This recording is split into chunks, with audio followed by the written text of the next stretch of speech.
Sirens scream at the edge of the night. Blood on the sidewalk, no wrong or right. Shadows twist where the street lights fade. A convict's thoughts sharp like a blade. Docket decoder breaks the seal. Truth unleashed, what's fake, what's real. True crime warriors on the prowl. Outcast voices screaming loud. Seeking justice in the haze. Burn the lies, set fire ablaze. Ah, Lucy Morning Star lights the way. Can't be whispers what they won't say. Tommy Jew paints it black and white. Dagger's Cafe talks through the fight. Custody queens hold the line. Bronx tales written in grind. True crime warriors on the prowl. Outcast voices screaming loud. Seeking justice in the haze. Burn the lies, set fire ablaze.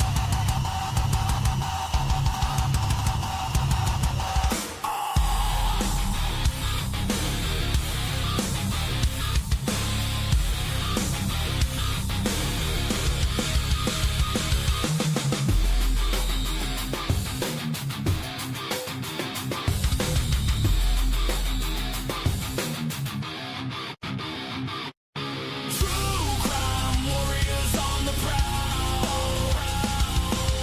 Outcast voices screaming loud. Seeking justice in the haze. Burn the lies, set fire ablaze.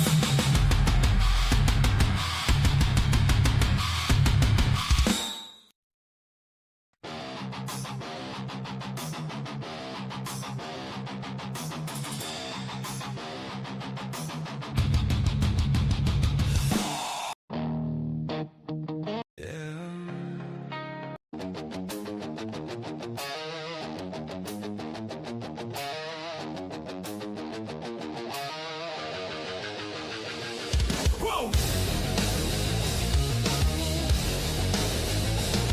Whoa!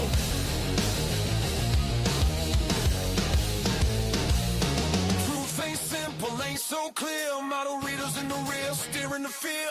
Brandy B sharp like a blade in the night. Christina Vanna with that tomboy vibe. Mama Bear claws, Molly Drake's fire. Sassy Cassie spitting truth like a choir. SRB sail the sword in the air. Ratchet and Alicia J breaking every snare. Blue crew ran trekking. Voices loud, no second guessing. Moonlit baby howling high. Typically unique rising to the sky. Blue crew ran trekking. Busy cake spark ignite intention. KK Leo story taking no blame. Bonnie Bailey, Lucy Morning Star burning the flame. Whoa. Whoa.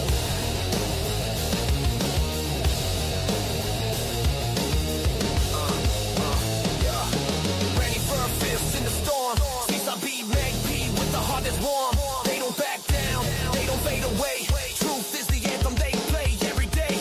Seahawks fan, but the fight ain't a game. Mama Bear roars ain't tame, ain't the same. Wrenching the gears of the liars and fakes. Breaking the chains for the real it takes.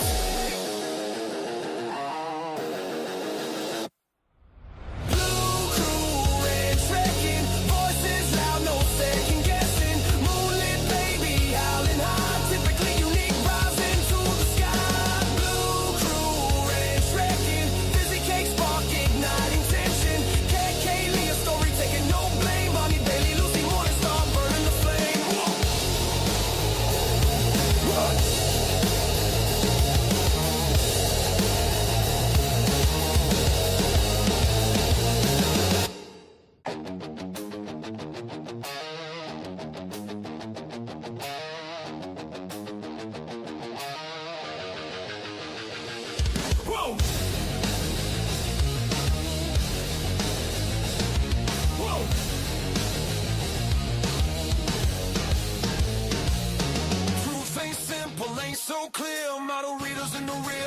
the field. Brandy B sharp like a blade in the night. Christina Vanna with that tomboy vibe. Mama bear claws, Molly Drake's fire. Sassy Cassie spitting truth like a choir. SRB sail the sword in the air. Ratchet and Alicia J breaking every snare. Blue crew ran trekking. Voices loud, no second guessing. Moonlit baby howling high. Typically unique rising to the sky. Blue crew ran trekking. Fizzy cake spark igniting tension. Head Kaylee a story taking no blame. Bonnie Bailey, Lucy Morning Star burning the flame. Whoa. Whoa.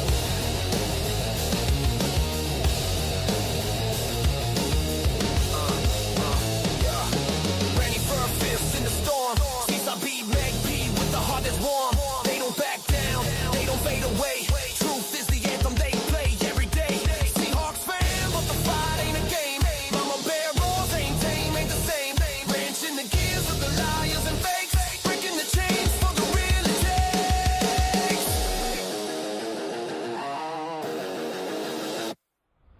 Blue crew red trekking. Voices loud, no second guessing. Moonlit baby howling high. Typically unique rising to the sky. Blue crew red trekking. Fizzy cake spark igniting tension. Cat Kaylee a story taking no blame. Bonnie Bailey, Lucy Morning Star burning the flame. Whoa. Whoa.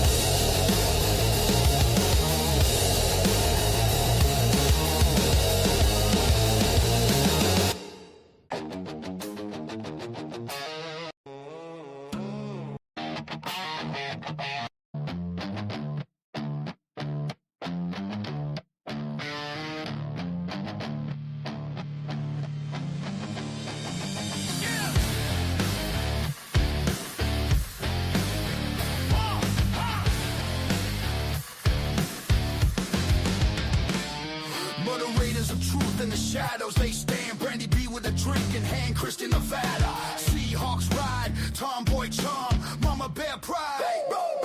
Blue crews in the house, feel the sound. Bass shakes the earth, we're unbound. Moonlit baby, typically unique. Voices rise with the words you sing. With the words you sing. With the words you sing. Molly Dredd, Sassy Cassie, they don't play. Rax and Alicia J clearing the way. Randy first stomps, a quake in the ground. Fizzy cake laughs, chaos all around. Leah Story spins the tales. Bonnie Bailey howls. Lucy Morning Stars, light breaks the cloud. Blue crews in the house, feel the sound. Bass shakes the earth, we're unbound. Moonlit baby, typically unique. Voices rise with the words you seek. With the words you seek. With the words you seek.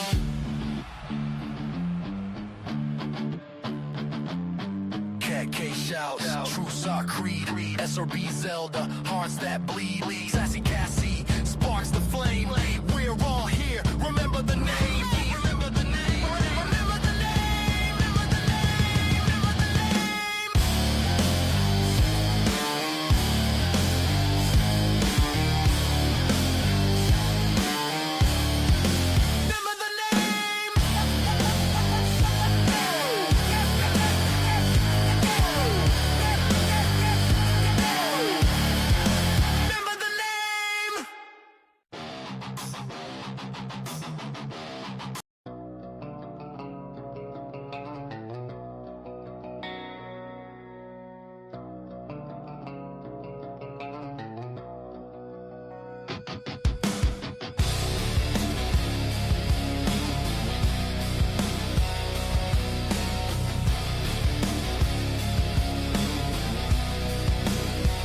Shadows move slow, like blood on the snow. Four young souls, Idaho, a scream swallowed whole. Who will know? The truth hides deep where the dark winds blow. Police lines blur, whispers in the air. Prosecutors stare, but do they even care? No voice for the voiceless, cries in the night. Lies in the system, black takes the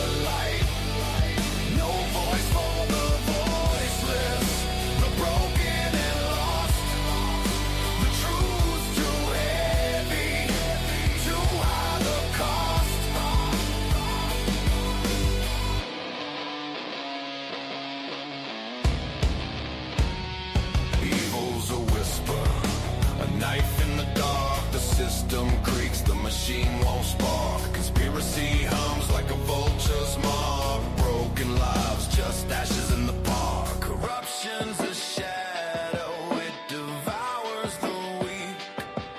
They silence the truth before it can speak. No voice for the voiceless, cries in the night, lies in the system, black takes the light.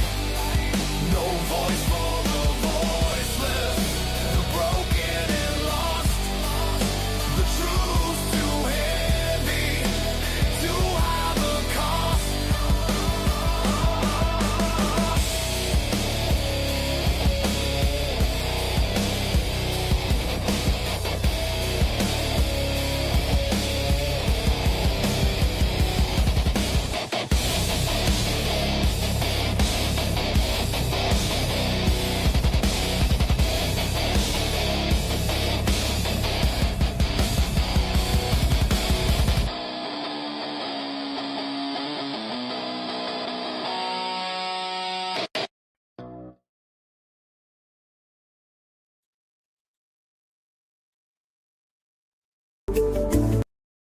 All right. Welcome back to the cafe, y'all. We are open for business. Come on in, grab a seat, if you will, please, and thank you. Get comfortable. We got plenty to discuss today, y'all. Miss Julez of all trades does amazing things over there, guys. She always has, always will with this case. I'm super excited. She finally got back something she was requesting. I went through it last night, and I'll be damn, y'all. Wow. Because all I can say is wow. For those of you that probably heard a lot of it, I want to break that down, discuss it, talk about it. And we got a couple other little things in regards to this as well with the Idaho 4 case, guys. So please, I hope you're here for it. Grab your cup, fill it up all the way. Good morning, good afternoon, good evening, and good night to you all, whoever you are, wherever you are. I hope it's good because it's great to be here with you guys today. Nothing but love for you all. Thank you so very much for joining us. That being said, guys, you know what comes next. So without further ado, here we go. And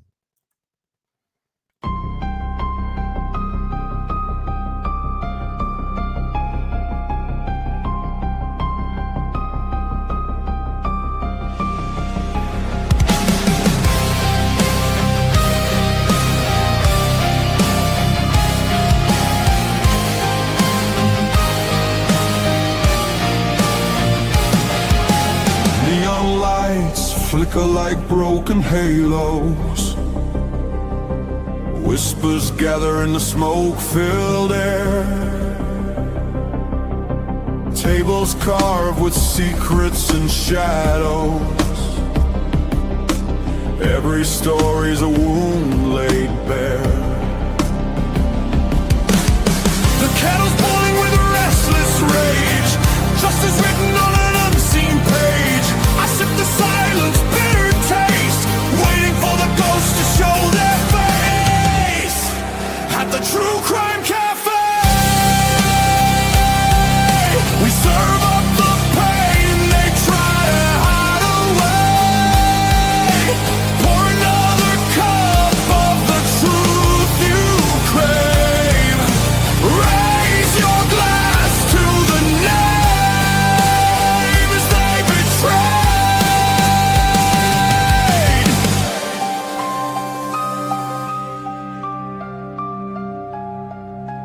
Mirrors cracked, reflections are liars. Ashes fall where the guilty once stood. The jukebox hums like a funeral choir. Echoes pounding through the neighborhood. Every scar is a candlelit vow. We hunt the how, we demand the now. No more silence, no more disguise. We'll paint the night with sharpened cry. At the True Crime Cafe, we serve up the pain they try to hide away. Pour another cup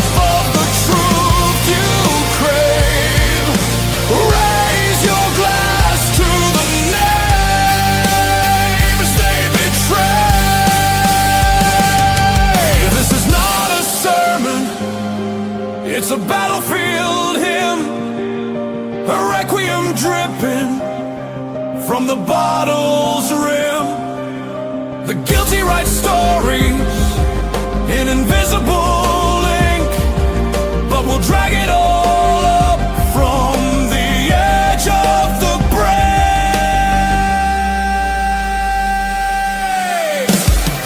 At the True Crime Cafe,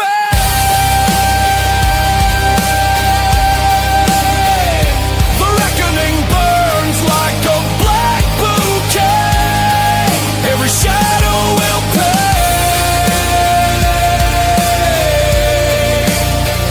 in the True Crime Cafe.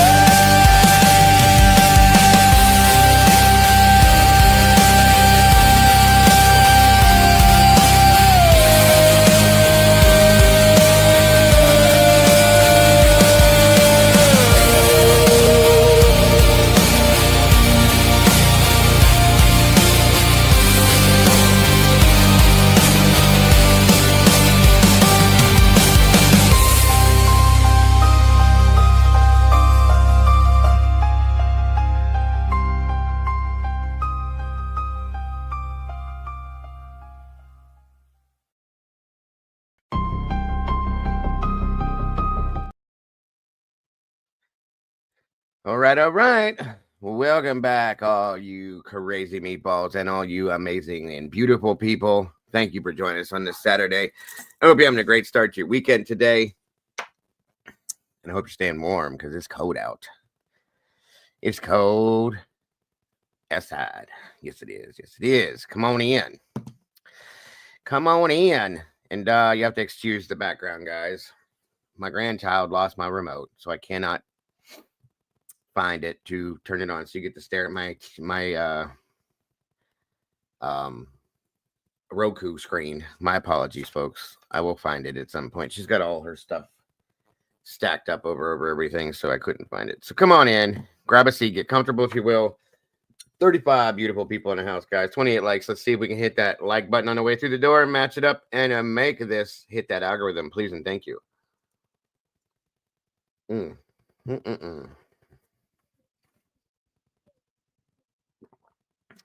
Come on in, please and thank you.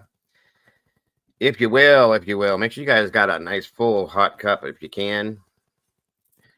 Keep it full because we're gonna be here for a little bit. Just to say, we have new footage that Julez had put out. She dropped a link for the Google Drive, and we were going through it. She put it out last night, and yo, wow, that is off the chain, yo. It's crazy, folks. It is, for real. She did an amazing job of getting that info. I'm beyond super happy and grateful for her for everything she does. I've always had a very high respect for her and how she breaks it down. And you guys, Julez doesn't usually have a reaction to things most of the time, okay? Not an adverse reaction to things. And she got it worked her up. I'll just put it that way. She usually handles mostly everything with ease. And last night she even got a little perturbed and just disturbed, I should say, not perturbed. So come on in and grab a seat, please. Who we got in here with us so far? First off, this thing's way too close to my face. There we go. SRBB, BBBB. We got lucky. We got SRB on a Saturday, yo. I love it. Hemisphere's in the house. Good to see you, brother. Claire74, welcome back to you. Mikey's in the house. The last 24. Welcome, brother. Good to see you today. Offset Guitar Tech. Welcome, my friend. Wonderful to see you today. Jen 7. So grateful to have Jen in the house today. Jane Kendall, welcome back to you, dear. Great to see you today. Let's see. Jody Walters, welcome, dear. Thank you for those hearts for Tommy and Miss Wisdom. Always in our hearts, guys. Always in our hearts. Forever with us. Aquamarine, welcome back to you. Great to see you. SRB's throwing the fire out. That's right. Fire, fire. That song is fire. Miss Molly does amazing things, guys. Diane Draper, welcome. Johnny Gobble's Dead Floozy Mother's in the house today. Good to see you, Diane. Wonders Deep, so much love for you. Thank you so much for joining us today. Greatly appreciate you. The mega stars in the house. There's our Meg. Good to see you today. Hope you had a good little break there, Meg, and got your head clear of all this craziness. Everybody needs to take a break from this stuff, guys. You definitely have to take a break from this stuff. If not, you will go insane in the membrane. Once insane, got no brain. I think Beach Babe. Welcome to you, Beach Babe. Good to see you. All you UKers and Aussies in the house, thank you so much for joining us. Always happy to have you in the house. Miss Krista Marie, reality with Miss Krista Marie's in the house. Good to see you, Krista. Thank you for joining us today. Amen to that one, Claire. Amen to that one. Tommy is really missed. He was larger than life. You ain't lying. You are not lying. He made an impact on all of us. That's a fact. That is a fact. Hemi's in the house. Good to see you, Hemi. Boricua, welcome back to you. Buenos dias. False Star, welcome. Great to see you. Great to have you in the house today. Again, I hope everybody's staying warm. Because it's chode. It's chode as hell. You can see me wearing a hoodie, guys. I don't ever wear a hoodie. It's usually fairly warm. I'm a hot person. I stay warm. Not today. I think it's like 15 degrees here. Julianne, welcome back to you, Miss Julianne. Thank you for joining us today. Great to see ya. Sitting under your heating blanket. That's the best place to be. You get yourself together. Beth Wagner, welcome. Good to see you today. Take your time, Krista. I'm not going nowhere. I'll be here for a minute. A long minute. Just waiting on everybody to jump on in here. Hang on here. Again, guys, please share this out. If you would, please let everybody know what we're doing. Oh, Jen got it. You got it. Cypress Hill. Used to love me some Cypress Hill. Let's see. Start off shotgun, hand on a pump, left pen on a 40. Yeah, music is music, folks. I love me some music. I don't care what it is, where it's from, who did it, and why. I love me music. True Crime Unleashed. Robert's in the house. Good to see you, brother. She's doing better, sweet Melissa. Thank you so much for asking. She's still having some like crampy pains and stuff like that, but she's doing better. I'll tell you one thing, when she takes that medication they gave her, good Lord have mercy. Oof. She gets goofy real quick. She doesn't handle medication very well. She's a very I don't know what you call that. She's got a very low tolerance. Okay, so when she does take, and it's not even anything that strong, but she doesn't take that kind of stuff. So this pain was a little bit more. Usually she just take ibuprofen, Tylenol, or something like that. This was a little bit more than that, and that stuff wasn't helping. So she gave, she took what the doctor gave her, and yoink. Yeah, it's kind of cute. She's kind of funny on it. Jen says, I think that footage shook a lot of people. Oh, you ain't lying. And I'm going to throw out right ahead of time. My mods, please be on point as well, because, which you always are, but we're going to throw out trigger warnings right out front, guys. This is not, it shook me, okay? And I'm used to stuff visually, but that shook me, hearing what I hear and what you're going to hear. If you haven't heard this stuff, yeah, it's going to shake you a little bit. That's all I'm going to say. And we'll drop little triggers here and there. It's rough, but this is true crime. Remember that we're in the true crime community and this true crime genre. Sorry. And yes, Krista, I will be playing it within that genre in the community, guys. It makes it, we run into stuff like this. So you have to be prepared always, in my opinion. If you're into the true crime community, you never know. It could hit at any time. And it's sad. A lot of it is because of what it is. So very sad. Yes. We're going to drop that one up front here first and foremost. So be prepared, because some of this stuff will shake you, in my opinion. Fizzy fizzing around in here. Good to see you, Fizzy. Thank you for joining us, dear. By the way, thank you guys once again. We are up to 11,050 already. So it's moving quick. Thank you so much for that. Mods, also, I wanted to throw back up there too, guys. If you have not yet grabbed something from our merch shop, it's cold out now. We got hoodies in there. Grab yourself one. Throw the link in here if we can. For anybody that's interested in any of our merchandise, please check it out. Please and thank you. Okay, I will do that. Busy, one moment, please, and thank you.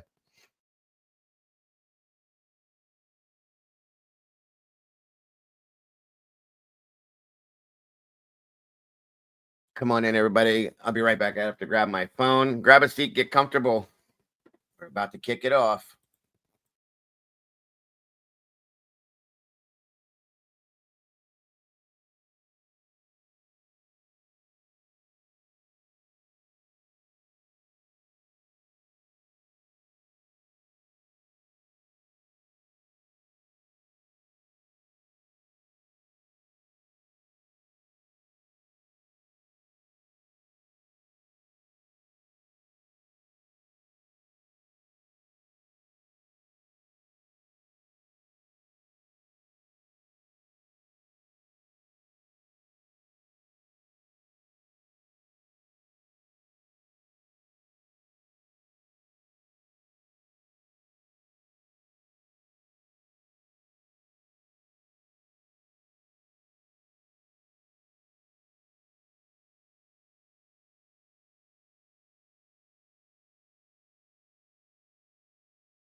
All right, all right. Come on down, everybody. Banana Mom, great to see you. Dave Clayton, welcome back.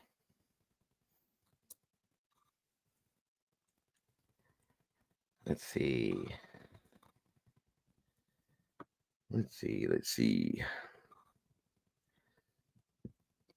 C Mastiff, welcome. Good to see you.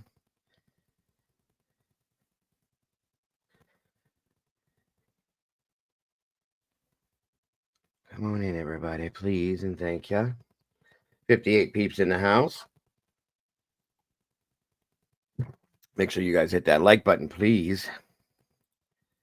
Let's get this in an algorithm. Oh, Lord, my phone's dying. SoCal Gal, welcome back to you.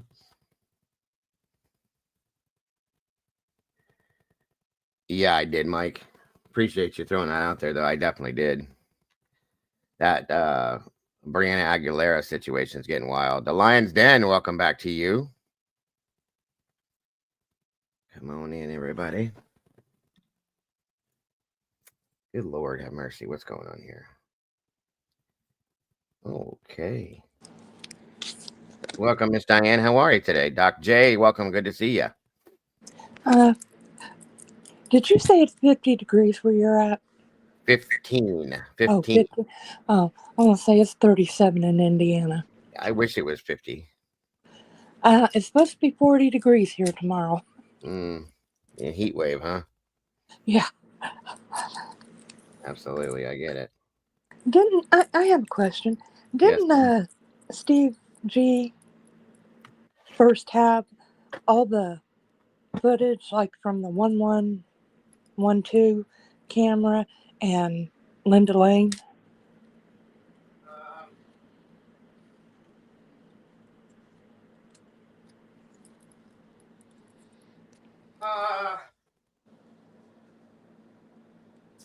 Well, okay. So, sorry, I had to grab Oh, my. that's all right. Here. Olivia Goncalves claimed that she claimed it was the 1112 footage, and that's how she saw her sisters, her words, come in the house when they got home. But I don't know that I believe that at this point because you couldn't see that. That's weird to me. But Steve did he leaked out the Linda Lane footage years ago. I think he had some other footage too, but I think you're in that aspect, yes.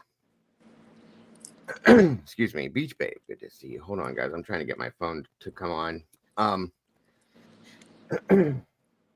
But yeah, that's the best answer I can give you on that one, Diane. I'm sorry, I can't give you a better answer.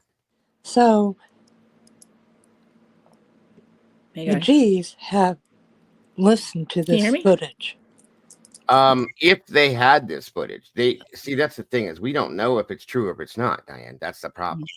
You know what I mean? Yeah. Yeah, I hear you, Krista. Welcome, hon. How are you? Hi, I'm good. A little bit better. That really got me. So, yeah. I mean, I get it. I do. You have to be if you're gonna be. I've said this before too, because it affected me back in the day. Certain things still do, but if you're going to be in the true crime community within the stuff that we all covered, you gotta try to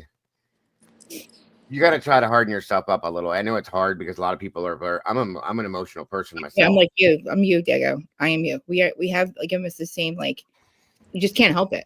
It's not it's hard. You know, Very it's hard. Deep. It's deep. And yeah. Hey, Dylan. Hi, What's Diane. going on? Yeah, I did receive the Venmo. Thank you. God bless. Thank you so much for that. That will definitely help me as well because my internet bill is due. So thank you very much for that. Did somebody else pop in? Whoever that is backstage, I need you to show your face real quick for about 30 seconds. So I can make sure you're going to show your face and not your waist, my friend. Please and thank you. That's all I need. Oh, he's wearing the Yankees shirt today. Yankees. It's all good. Yeah, whoever that is in the back. Just for 30 seconds, show me your face real quick, and then you can turn your camera back off. I just got to make sure you're gonna. Not saying you would do that, my friend, whoever you are. The problem is us creators get smacked in the face with certain things we don't want to see sometimes. So that's all. If you can't, unfortunately, I can't bring you up here unless you've been here multiple times, like Mr. Yankee, Diane, and Miss Krista over here up here regularly. So thank you. Hold 1 second. What do we got back here? You will not show your face. Okay, my apologies. Unfortunately, I can't do it. It's just one of them things. That's all. I just need to make sure it's a real person. But make sure they know that you're the only one that's going to say it for a second.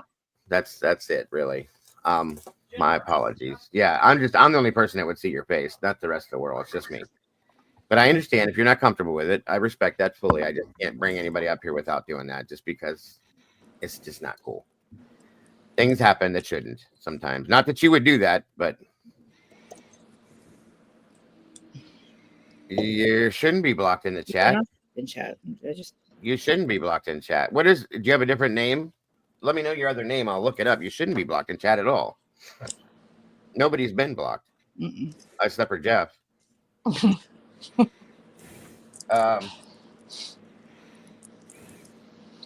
Your participant. Hold on a minute. I know a couple of Michelle. Which Michelle, hon?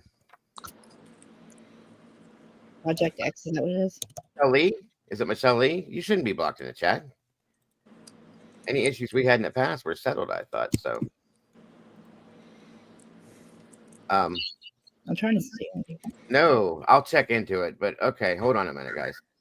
All right, can you hear me, Michelle? Yeah, I can hear you. Okay, that's all I need is your voice then, hon. I know your voice.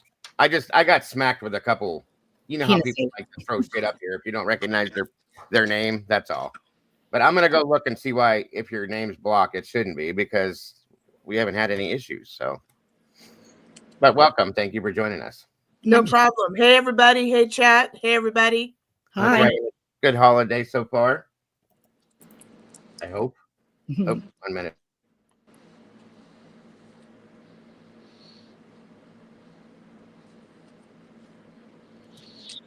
Michelle, did you get a chance to listen to that one Julez video yet? I've listened to a lot of the footage before. Yeah. I have not listened to Julez' version. Is it different than like Grey Hughes or? It's brand new, Michelle. She just got it's 2:25 to 3:35 a.m. From the 11:12, the light bulb cam next door. Okay. And it's pretty bad. Yeah, I definitely have heard a lot of bad things on it. Like I said the other day, I think it sounds like an abduction or something. So let's get it. Yeah, absolutely. Thank you for joining us today. I hope you're doing well. It's good to hear from you. It's been a long time. Yeah, sorry I didn't show my face. I just got up and I'm having coffee with you. So I like to look really pretty when I show my face, you know. I get it. A couple weeks back, we had somebody decide that they were going to throw Ron Jeremy in here in action, and I'm like, no, I can't be doing that. You know how that goes. That's not no bueno. And then they try, and that's like they want this for you, so you can have the demonetized. Like they'll do it just to mess your whole entire stream up. So gotcha. So Julez got this from Moscow PD, right? Yes, she FOIA'd from Moscow PD. Yes, and they gave her a little bit of a problem at first. But this is brand new. This is footage that hadn't been released yet, the timeline at least. And see, this is why we're reviewing this is because I've struggled with this timeline for a while now. So if this is when you guys hear this, if you haven't, it's like I said, I'm gonna throw a trigger warning out just because it does affect certain people certain ways. It's bad. It's pretty bad. So give me 1 minute here. I'm gonna get everything. It looks like we got everybody in here, guys. Make sure that you hit that like button, share it out if you will, please and thank you. And let's see what we got here. Sounds like it's on par for the course because I haven't had a chance to hear anything, and this is the first time I'm even hearing its existence. Oh, okay. Well, yeah, it's been a whirlwind the last couple of days. Yeah, I don't think any of us, because we were watching her show last night. It dropped. She even had a reaction that I was not expecting.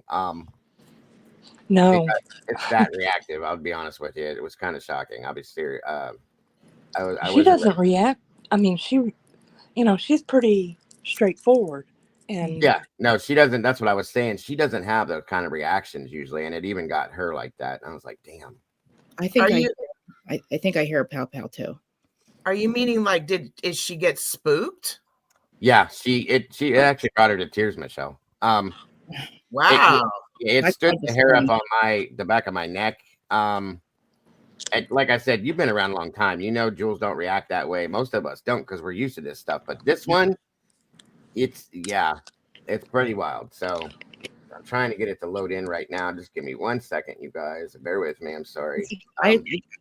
You guys I know you guys have been doing this way longer, and I think this is the first case besides Karen's case that I'm really paid a lot of attention to, and I just feel like I'm real passionate about it. So it's like other cases like this, I could probably, like, oh wow, I'm glad we got it, but like I feel so, I don't want to say infested or like emotional for these four. Mm-hmm. So like I just feel like I feel like they're my sisters. I don't know. I just get really upset with what happened and the betrayal that they felt at the end, and just how happy they were right before they got home, and it just and I feel like all the attention they pay for, I just feel really like a lot of people react to things. They lead with their emotions. Okay. I mean, I like the Sebastian Rogers case. I had a very wild. Oh, hold on. I got an echo. 1 second. I think those cases affect you because I know you know kind of what. Well, because I have a child that had the same issues, so therefore, in turn, it felt like personal to me, if that makes any sense. So I get it. Sometimes people have that reaction. It happens. Well, I never told anybody this, but my sister's death was ruled a suicide. But I know that her ex forced her to do it. And there's I've heard we have ring cam footage of the whole day of their domestic violence things that was going on. And like the reason they ruled a suicide, because you hear her saying, "I'm going to kill myself. I'm going to kill myself," like just because of everything that was going on. And you also hear him saying, "Fucking do it, fucking do it." And like, I know he's always throwing a gun at her. Like this was 20 years ago, but they were doing this for about 10 years. And my 3-year-old my niece was home, and it just there's no way we've never been able to like have it ruled something else. But I know that he did it. Right. No, I understand. But I didn't. That's what I feel like. I get it. I do. I'm sorry to hear that. I couldn't even for like the good 15 years. I couldn't watch anything that had to do with like guns or like somebody Of course. Killing themselves. So when I hear it, I'm like, Jesus Christ! Like I don't understand how they can't. How do they think one person did this? That's what I've never understood either. But everybody has different, feelings about it, and I respect them all. Whether I agree, it is what it is. We don't always have to agree on everything, you guys. It's obvious. We know that now, 4 years into this, or 3 years into this. I'm sorry. That, yeah, it's just, you know what I mean? We're not going to always agree. And if we did, it'd be boring. It'd be like there's enough echo chambers around that we don't need to agree always.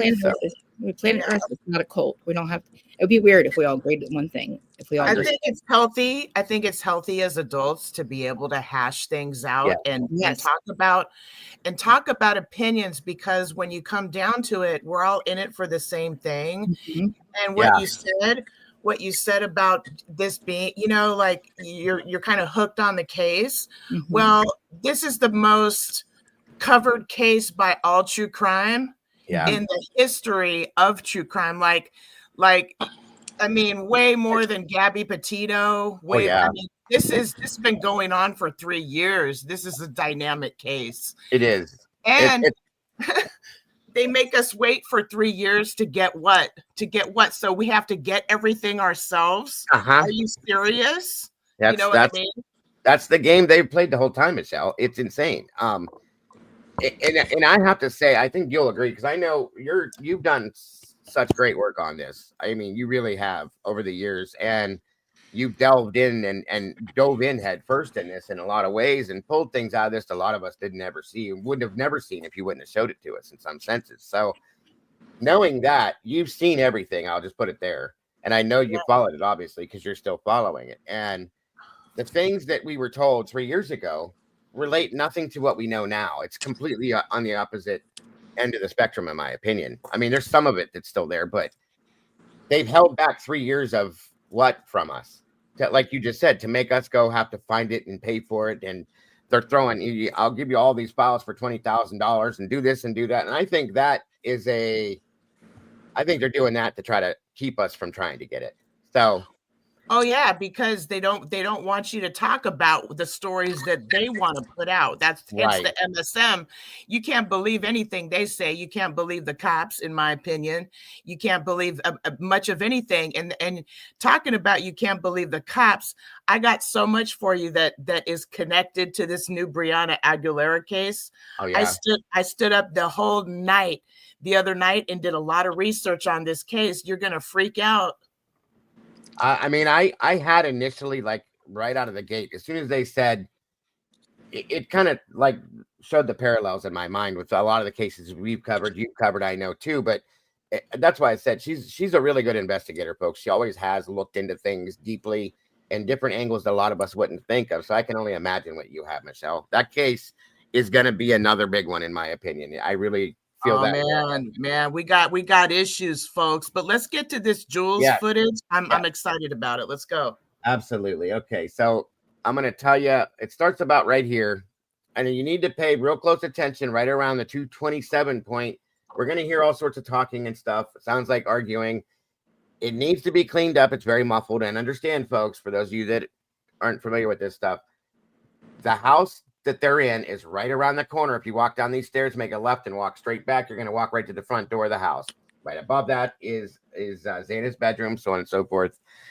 So it's going to sound muffled. You got to listen good. If you got headphones, I would wear them. I'm just giving you the heads up. So actually, keep in mind that on the side of the house, you got a tunnel.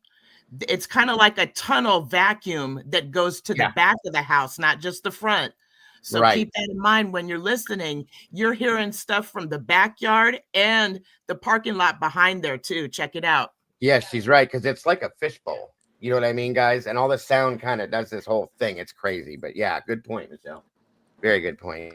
Don't you think it's kind of odd, Dago, that Julez gets this footage when it comes out about Brian Kohberger threatening that if they don't move him, he's going to do self-harm? I didn't even hear that yet. Is that something new she just put out? Oh, yes, yesterday. Oh, I never heard that. Yeah. I didn't know. But she's been paying for stuff. A lot of us don't. So I can't afford to do that at this point. There's several outlets reporting that Kohberger's already threatened self-harm. And I'll have to look into that too then. I don't believe that at all, actually. It sounds like they're setting the stage for I hope they don't do that, because I don't believe that at all. Hopefully they're not setting the stage for something happening to him. I see what you're saying. Yeah, I got you. Yeah, don't believe it until you got proof. That could be all MSM crap. Yes, 100%. He's 100% right, you guys. Thank you, Dylan and Diane, for that. But here we go. And like I said, if you got headphones, you might want to wear them just so you can focus in on it.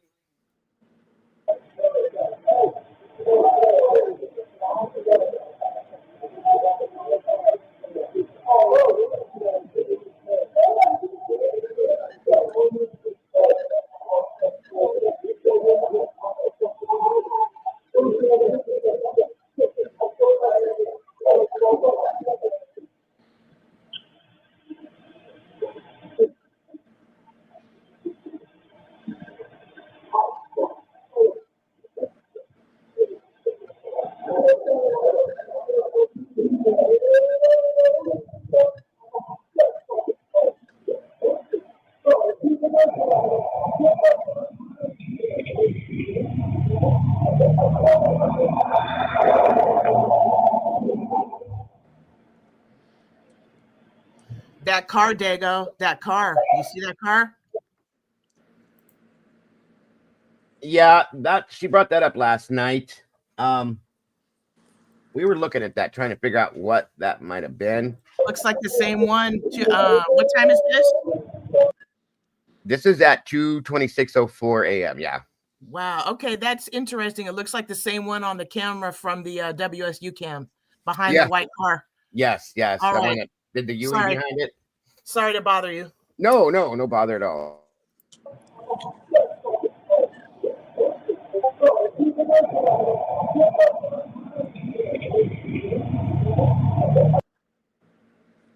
Yeah, it does look like, well, it looks like it could be an SUV. It's got a little bit of a grumble to it, so I'm not 100%. I'll have to analyze that a little bit closer later.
Right there. Yep. Sounded like tires screeching. See, it sounds like Yeah, but that's a female voice. Somebody screaming. That was a scream. Yeah, 100% a scream, and it sounds like a shakedown, a disagreement, possibly like bantering back and forth, and then that is blood curdling in my opinion. I'm gonna play it back again, but it's and then it just you hear it, like I said, because it's muffled. It does sound a little off, but it's clearly a scream to me.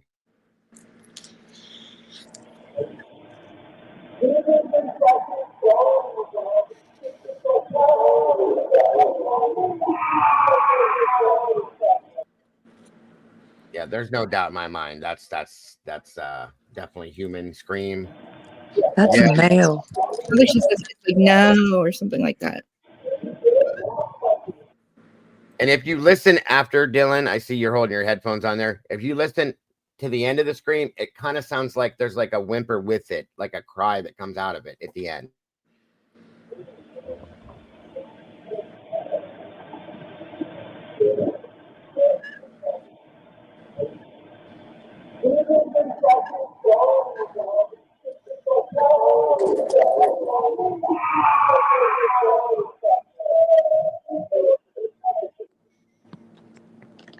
Did you hear how it trails off and you can hear like crying along the end of it? It sounded a little too jumbled to be certain on the end to be kind of whimpers. It just still sounds like tires just squealing to me. Well, again, it's muffled. It's through a camera audio type. Yeah, I do get that. It's beyond creepy to me, right? It's absolutely plausible. It's absolutely plausible in that it is a scream. And there's more. There's more to come. Don't worry. There's definitely more. And this is prior to the Banfield call that happened at 3:01 till I can't remember exactly when. No, .10 MSV Rosendahl says he was, yeah, right. And here's the thing. That whole night we noticed that, and that's a good point too, that the two, Tesdale and Rosie, are driving around that house the whole time. Okay. Nobody heard this. This is an issue I have with this. And here's the funny thing. At some point throughout this footage, the people that live in this house, they leave. There's no way they didn't hear that. Okay. There's no way they didn't hear that. If we pick that up on the camera, they heard that in this house. They leave like pretty quickly. So I'm telling you, I know they heard this, but they claimed that they heard nothing. That bothers the hell out of me. I'll be honest with you. So on we go. Like I said, there's some silence in spots. You hear quite a bit more as we come up around 240. The 240 point. There's more, and so on and so forth. So one other thing I'm going to point out is we're going to see some cars. One car looks to me to be Eric Gower's car, the Prius. You can't miss it. One car, Jules believes, might be Jack DeCour's car. There's a few different things in here that are interesting. So.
And there's another vehicle, guys, comes out leaving. Now, this could be somebody coming out of Linden Lane, Queen Road Apartments, 100%. I'm not sure, but it's just pay attention to the different vehicles and stuff. There's a lot more driving around than what we were told. A lot more going on than what we were told. We're told, oh, it's a super quiet night here in Moscow, so on and so forth, blah blah blah. And yeah, this car, it gets super quiet. Michelle just pointed out that too. It gets super quiet, then this car comes out of nowhere. So you got to be able to think about those things the whole time. Very good points. Very good points.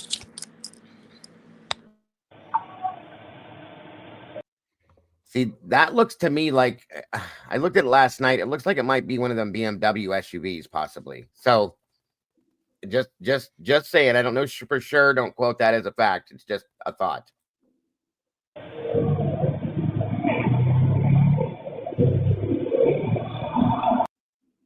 Now, one thing I do want to point out, I'm glad I just realized that Julez last night said to everybody, she goes, look at this, you guys. You guys know, and Michelle, you're up here too. You might be able to give an opinion on this. It almost looks like there's reflective letters or writing or something on the side of this vehicle when it turns the corner. Watch this. And I'm trying to think of what Moscow drives vehicle-wise, but maybe it's, we both saw it wrong or something like that, but it does look like that if you look at it quickly.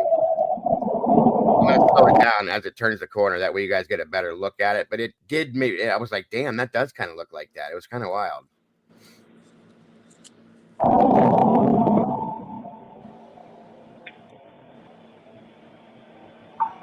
When it gets about right here, you can see the lettering possibly. See that right there? It could just be reflection from another vehicle in the lights, but it's just like one of them things that makes you go, it does kind of look like that, And I didn't notice it until she pointed it out, but it made me wonder. Hold on, let me back it up just a tinge. Let me see it one more time. I didn't get to the whole thing. That's okay. Hold on.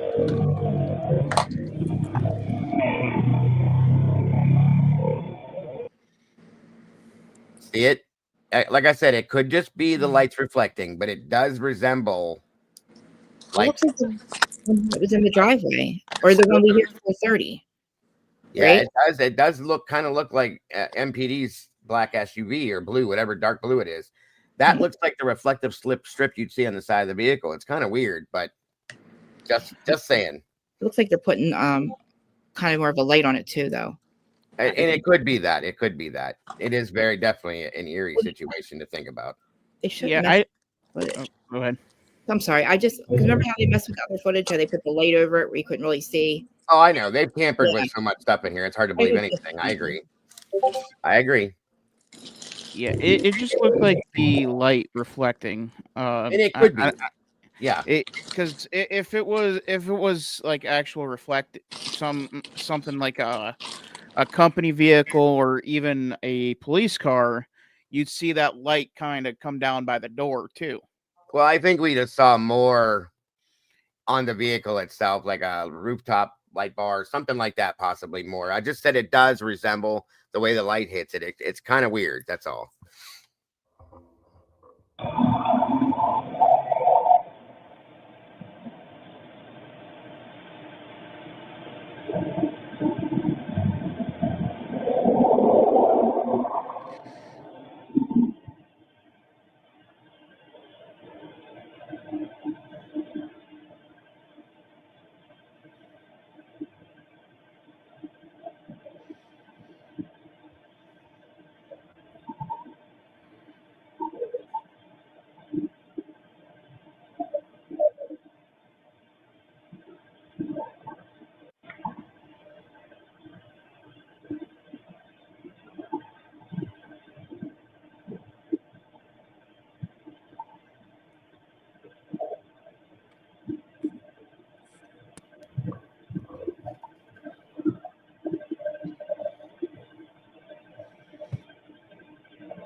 And here we are again. It's real quiet for a while.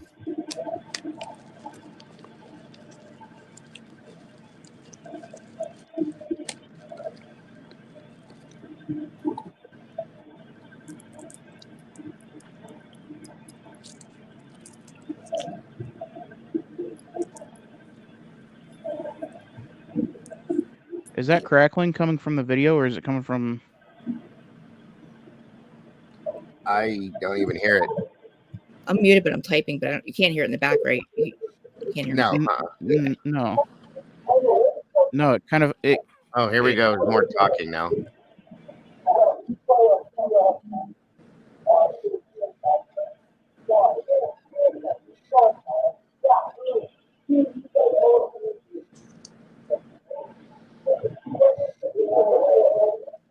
Kind of sounds like somebody pissed off talking.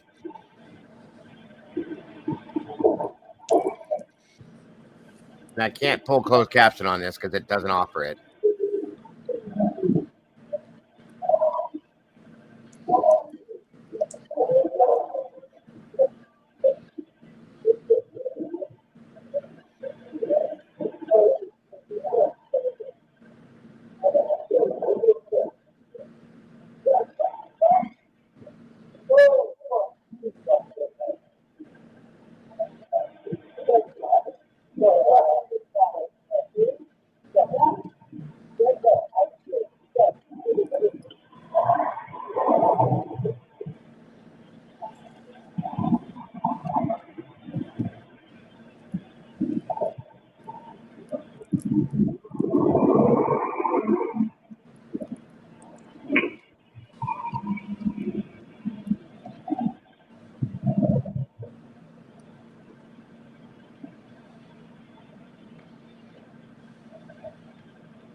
So last night, Jules pointed that out, and Michelle just pointed that out too.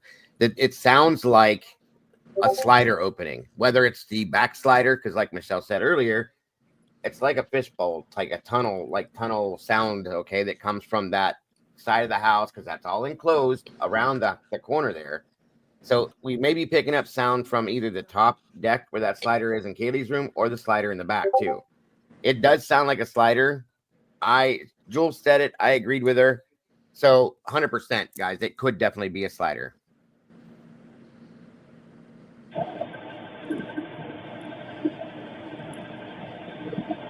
Welcome, senor.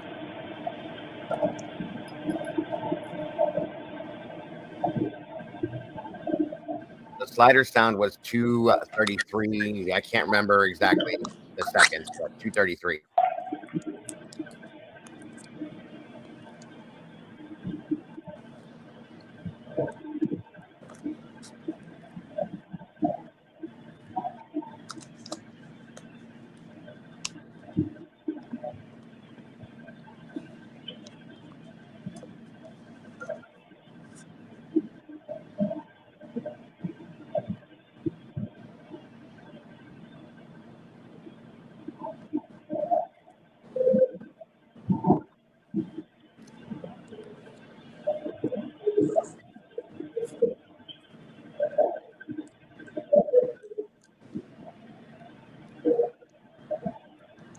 I don't think so, Fizzy.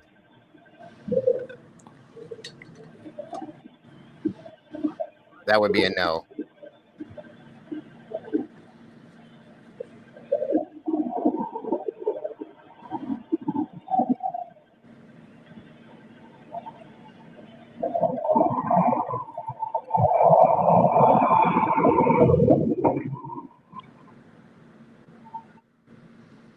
Okay, so this is the vehicle that Jules thinks is Jack Decor, and he comes down the road, pulls into his parking spot, obviously, for just a matter of minutes, and it sounds like he's yelling for the dog, like Murphy. That's what she says. Obviously, I want you guys to hear what you think and make your own decisions, and then leaves. And it's like, oh, that's wild. And this is at 2:36:11. So from my understanding, if this is Jack supposedly was already passed out in his bed sleeping, according to him. If it was him, then there's another lie that we have to undertake here. So just saying. Interesting. Very interesting. And also we were told that he was taken home by a sober bro or whatever you call that, right? That's how I understood it. So there's that too to think about.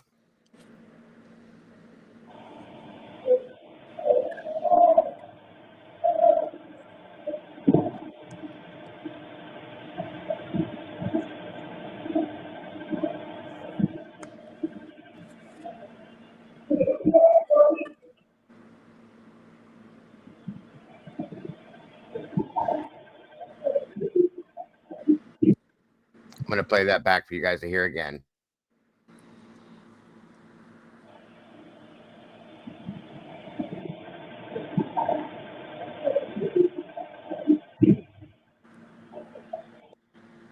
Right there, you hear a car door slam, and then supposedly she says she hears him say what sounds like Murphy or something like that.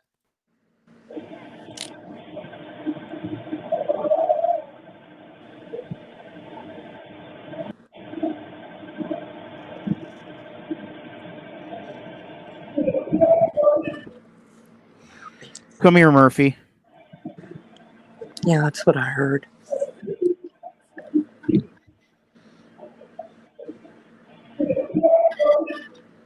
Yep. That is 1,000%. Come here, Murphy.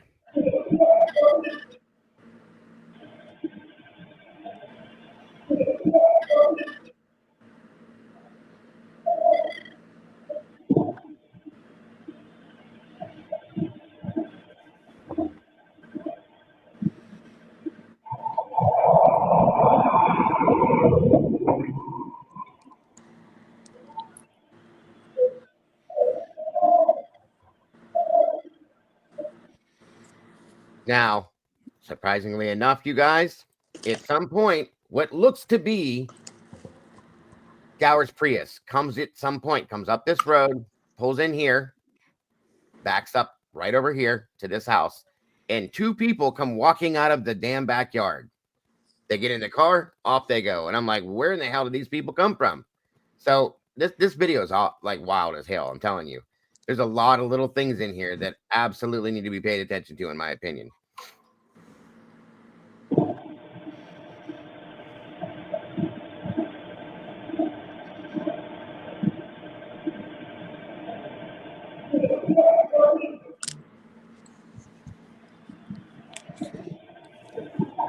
And then you hear that, and off he goes again. It's wild.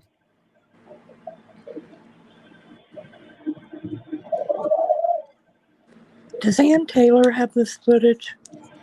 I have no idea. I would hope she would, but that doesn't mean she does.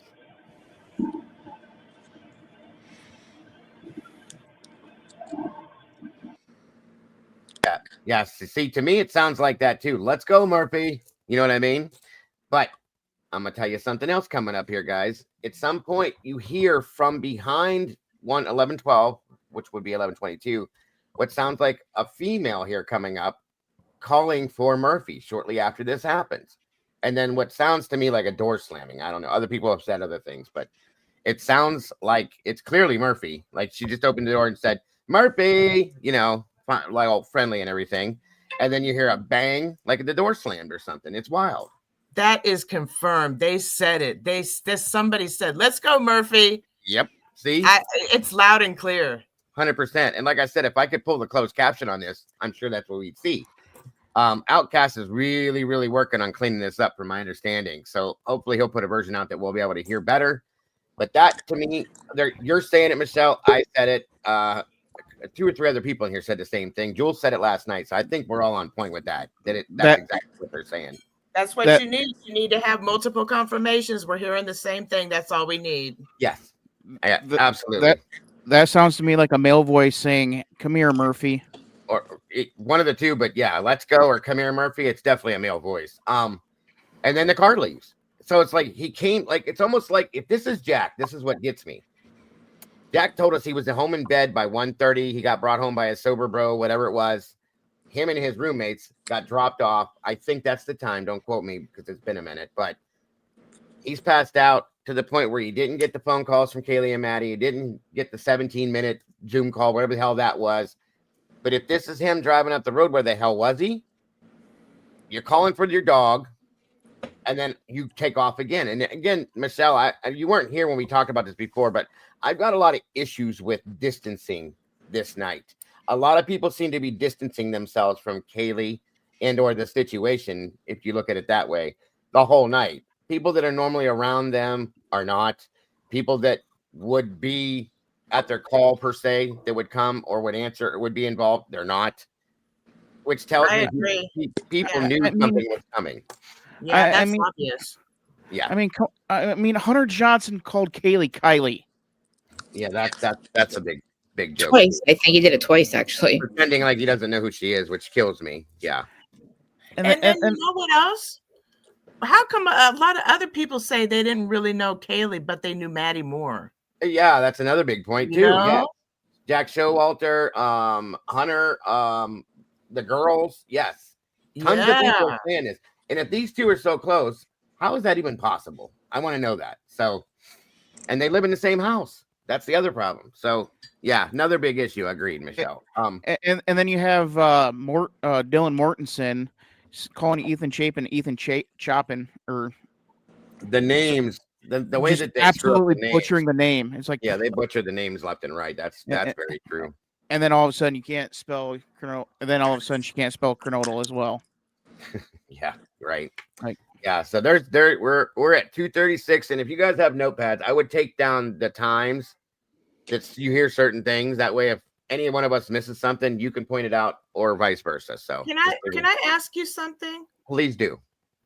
So maybe that's okay. You know how they said in these interviews that they were like partying all day long? Like Dylan, she's like, yeah, we were partying and then we went to sleep for a little while. Then we all woke back up. But before that, we were all at the Whites. And then, you know, like Kaylee was having a party at the place with the blow up pool with all the beers and stuff. And is there something that may have happened that day that somebody got mad about? That's a great point. That's been brought up before. Like, who did you piss off throughout the day? If they're all drinking, we all know how alcohol can affect certain people's moods and situations. Hence the reason why I stopped drinking 7 years ago. But yes, it happens, you know. So if something were to have kicked off throughout the day sometime later on that night, you never know. And then you're in a drunken blackout. You got to go to sleep because you can't even hold your alcohol anymore. Yep. What were you doing? Did you try to get on somebody else's boyfriend, or somebody got caught sleeping? You know what I'm saying? Yes, ma'am. And that's funny that you brought that up too, because wasn't there a rumor, and I'm gonna call it a rumor because I have no way to prove it at this point. Doesn't mean it didn't happen. That Maddie kind of was messing around, not really messing around, but was kissing on one of the other boyfriends or something at that point, somewhere down the line, which is supposedly why those two stopped talking for a while, Maddie and Kaylee. I don't know if this is true, guys, but I'm just saying these things can happen very easily. Well, it's said in the interviews, because Dylan was talking about how Kaylee and Maddie were split up that day. Right. Dylan and Bethany split from them. They were like hanging out together, then not together. Then these two meet back up, and then they're apart again. And then these two go off to the bar, but everybody hangs back behind. You know, something ain't right about this. You ain't lying. You ain't not lying at all. That's a fact. And it's funny because here we are.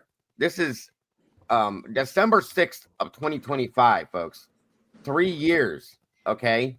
And we're just now getting this. And it's only because it was specifically requested and she had to struggle to get it. That's a problem, too. Hey, Kim, good to see you, dear. Just saying. And Stitches, good to see you. Teresa, welcome to all you guys that just jumped in. Siggy, great to see you as well. This is a great group of people today. We got the gang's all here. Absolutely. Thank you guys all for joining us. We appreciate every one of you guys so very much. If you guys have headphones, real quick, throw them on, because there's a lot of sounds in here that you may not hear just listening, like without your headphones and stuff. What'd you say, Diane?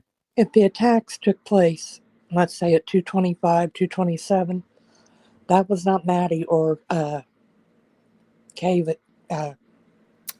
Kaylee, Maddie or Yeah, Kaylee, on because their they weren't. phones. Oh, and that's another point that's been brought up already. Yes, hey Cassie. So very good. Yeah, you got to keep all that stuff in mind as you're thinking and listening to these things. Is the timeline? This is my biggest issue in this whole case. You guys know this with me. The timeline.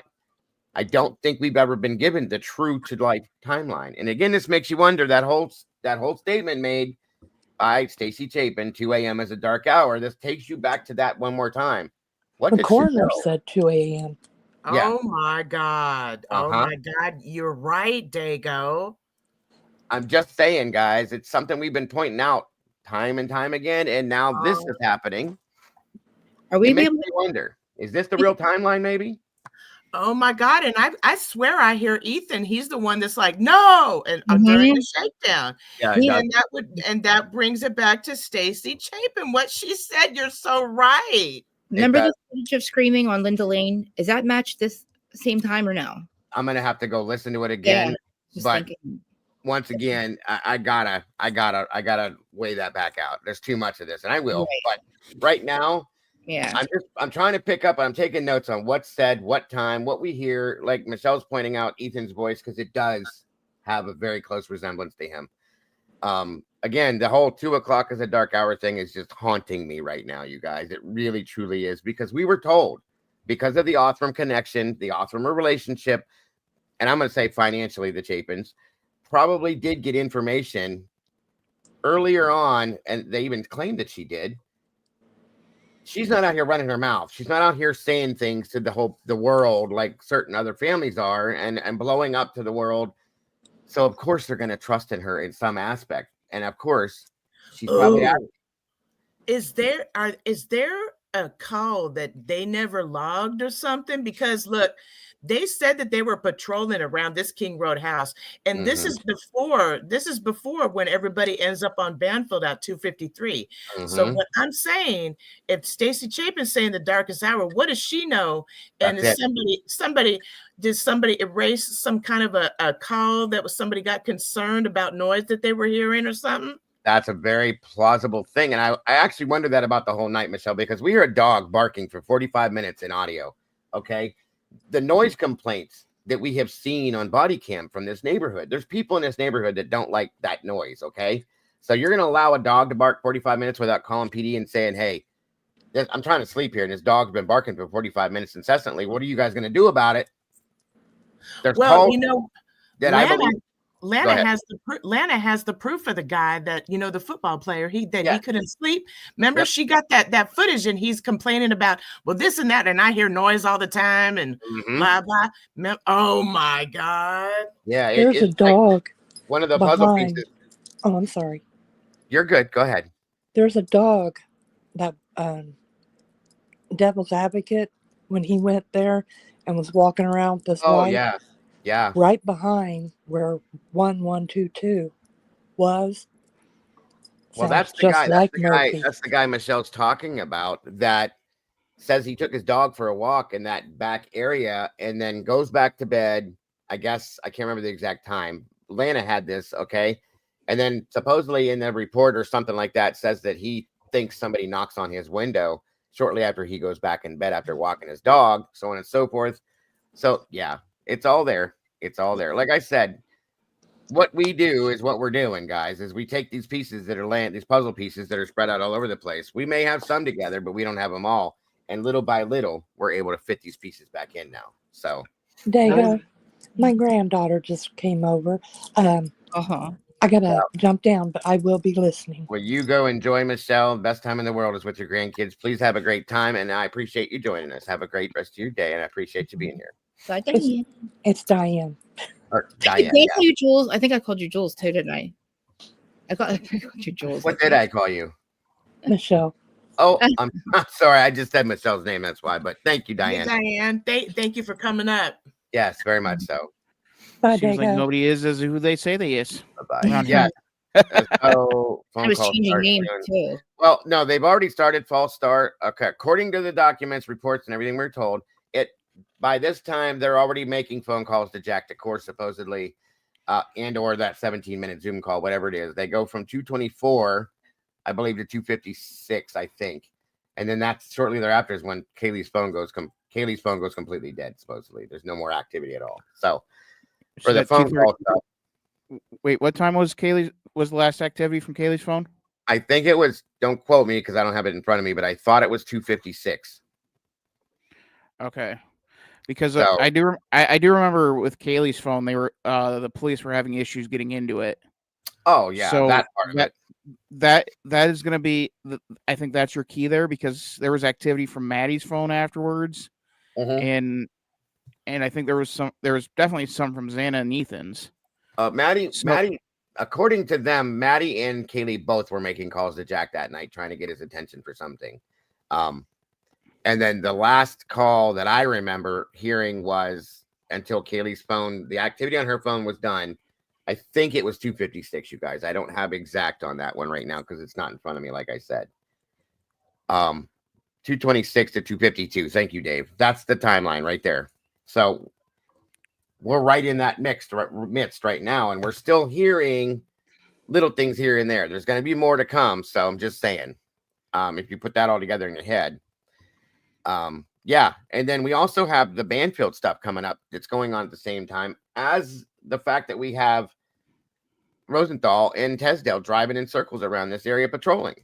There's too much going on for this to make it's not making sense because of all that. You know what I mean? Patrolling. Yeah, and during the Banfield thing, Michelle just points out too, if you guys remember when we covered the Banfield stuff, very early on, there's a scream you hear. They ignore it, but there is a scream. Let me explain to Dustin. So in what I'm talking about is the documents. So if you want to understand how they were driving around in the MPD documents, number 10, in the first sequence of all of those different things you got to click on, it's like 0 through 100, right? Or 0 through 99. You go to number 10, and Rosendahl writes in those report that he and Tesdahl are patrolling. This is before the Banfield call. Now, Kaylee, supposedly her phone is, she stops making calls at 250, 254, 256, 257. But here's the thing. On Banfield, you hear a scream when these kids are being interrogated out there by these undercover cops. She's absolutely correct, guys. And it's in the background. It's faint. We had to go back and play it 1,000 times, but we got it. You know it. Yep. And it's crazy because they just ignored it. Okay, but if we're hearing it through their audio, you know they had to hear this shit. I don't know what they were doing, but maybe they blew it off thinking somebody was messing around, but you can hear it back there, guys. Truly. I'm sorry. Did I call you Dustin? I meant Dylan. I'm sorry. It's okay. We're all calling different names today. It's no big deal. I got a million different things running, and I also got downloaded Julez Live with that's on it. So when I get time, probably either late tonight or tomorrow night, I'm gonna dive in and see if I can unleash my inner outcast. There you go.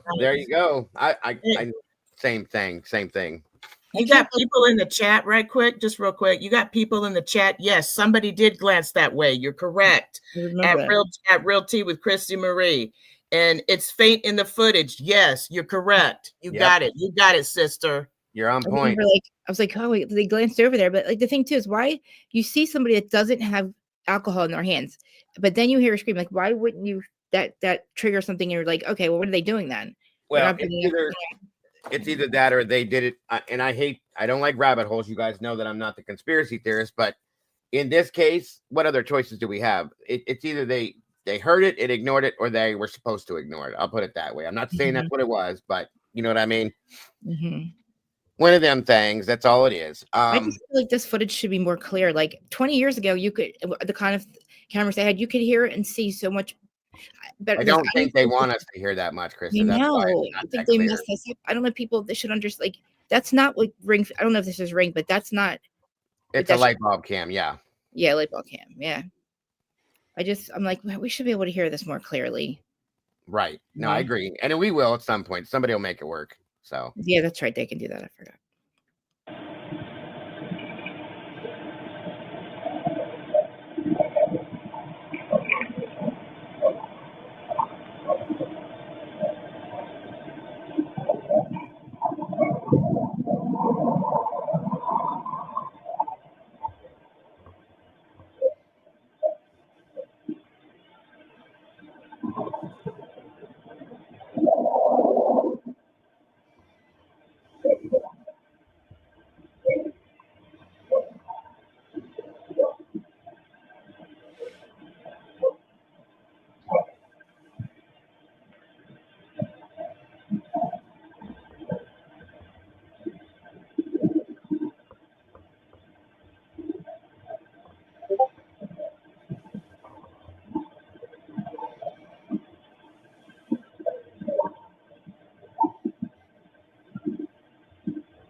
my God. That is screaming. Go. Here we go again. Let me play that one back again. And that was more than one person. Okay. Listen to that. Now, timestamp on this, guys, is 2:37 into 2:38. Just so you guys know, 2:37:58, I think it is, and then it rolls into 2:58.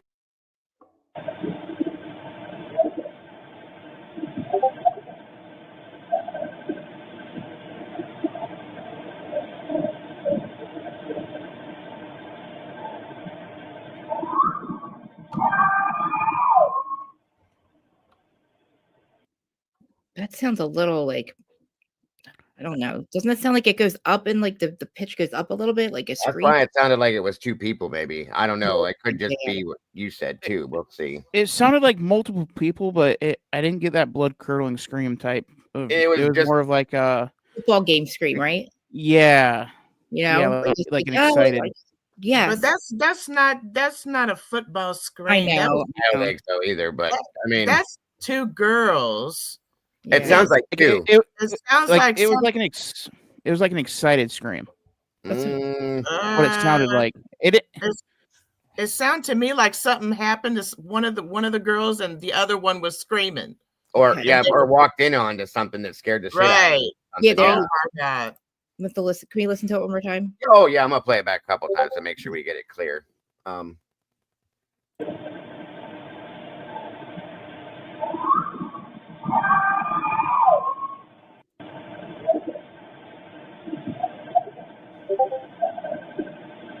Does that sound that like ping pong went into a cup? Somebody said. How are we gonna hear that though? You think we'd hear that? I don't know. There's more coming though. There is definitely 240 gets really bad. No shit. So, yeah.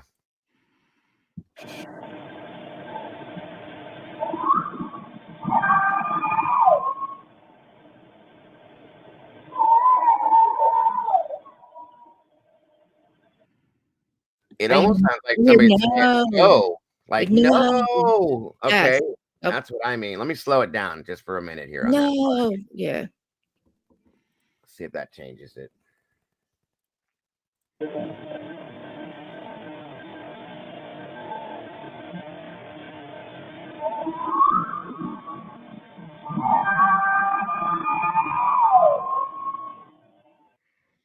That's definitely no. Jesus Christ. Okay. That's what I think. Like somebody's either watching somebody get attacked or came in on somebody getting attacked, and that no, you know what I mean? That's how I took that. But everybody has different ears, and that's understood. Yeah, when you slow it down, it sounds like either whoa or no. Yeah, it could be whoa too, but I just took it as no because of the it's drawn out like that. But maybe, very possible.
Was I the only one that heard that? No, you are not.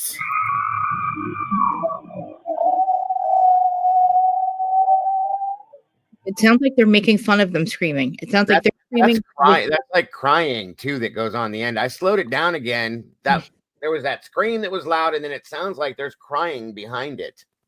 Yeah. Jesus Christ, this is hard, you guys. How did nobody hear this? How did nobody fucking hear that? Because they never gave it to us before. This was withheld for the longest time. No, okay? I mean like people around the neighborhood. I don't understand. They fucking noise complaints. Oh, I'm telling you, they did.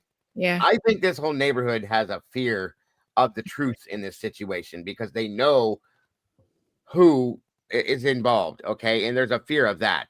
That's what my opinion is on this. Okay, you're damn right. You damn right. I agree. That's why I think everybody shut down. Period, because they know if we say shit, we're next. That's how I think about this. Okay. And how are you going to call the cops when it's probably the cops that did it? How are you going to get to the police when the police are probably the ones that did it? You know. Just say you know what that is? That's first degree extortion. Yes, when ma'am. you're making a threat to somebody. Yeah. Okay. Yeah. So whoever is in charge of this operation that went down at this house, they got a bunch of charges on their ass, and they know they're hiding. That's right. That's why I said you don't render aid. The Department of Justice needs to put their face in this, like head first. Okay, they truly do, and they haven't yet. And that's what bothers me. So something's off, bad off with this mess. When you don't render aid to, it's a felony in Idaho. Yes. So this makes sense about why these kids had the 8 hours. They got threatened. That's extortion. Yes, ma'am. That's extortion. Sure as hell is. And it's bad. Very. And it sure as hell wasn't a quiet night. That's for sure. I agree with that one, Kelly. There's so much of this in here, you guys. Just in this one video, it's more than we've gotten in 3 years, to be honest with you. So, and there's more coming. Definitely more coming. It's horrific for sure.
Whole lot of noise.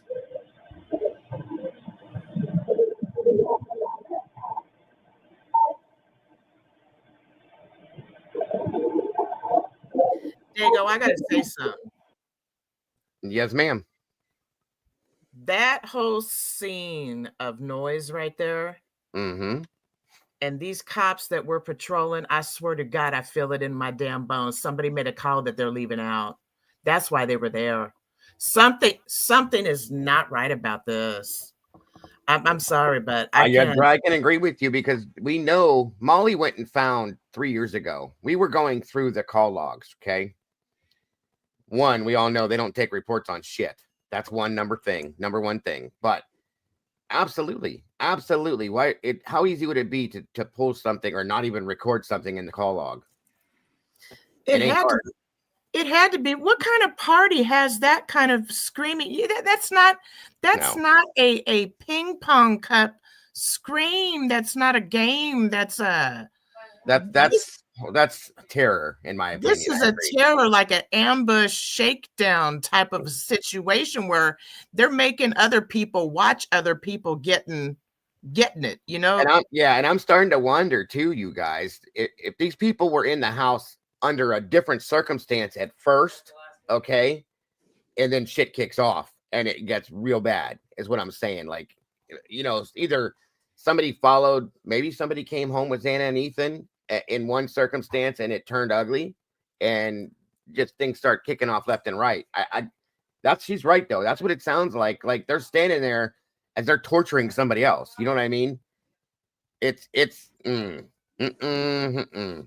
get so angry. That's what makes me cry too. Like when you get so angry, you can't, you know, when you can't do anything, like you're just so mean, you can't do anything about it. And like, it just makes you cry because I don't know. I start to cry because I can't do anything. I would love to. Of course. Professionally, you know what I mean? We all would be able to want to help them. That's a fact.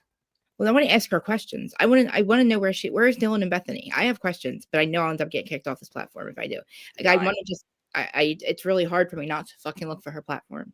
I get Real T, I get you, girl. And you know, Dylan, she said that she was running back and forth. She was walking up the Green Hill. She was going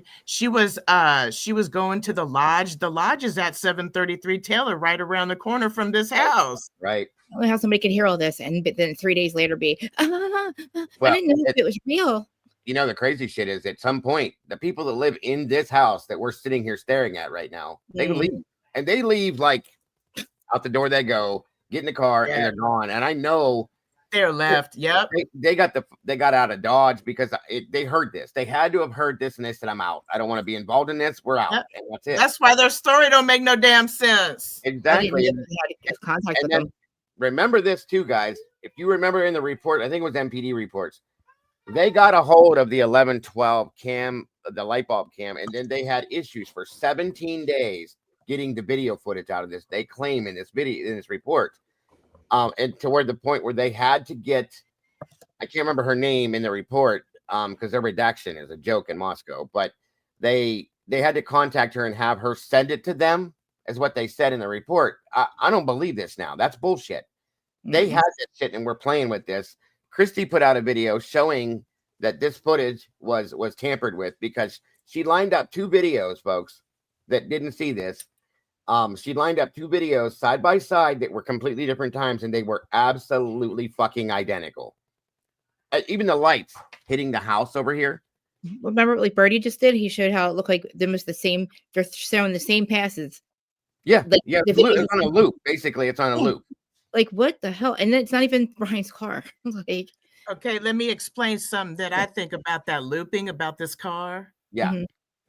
That is a getaway car waiting for to be signaled to come back to the house. It makes sense. Remember those flickering lights? Remember the flickering lights in the one video? Mm-hmm. It looks like, I don't know if that's any. I get confused with where everything is, but something else I need to point out to you guys that I forgot is over here. If you see my cursor right now, this house right here, and it's next door to this one.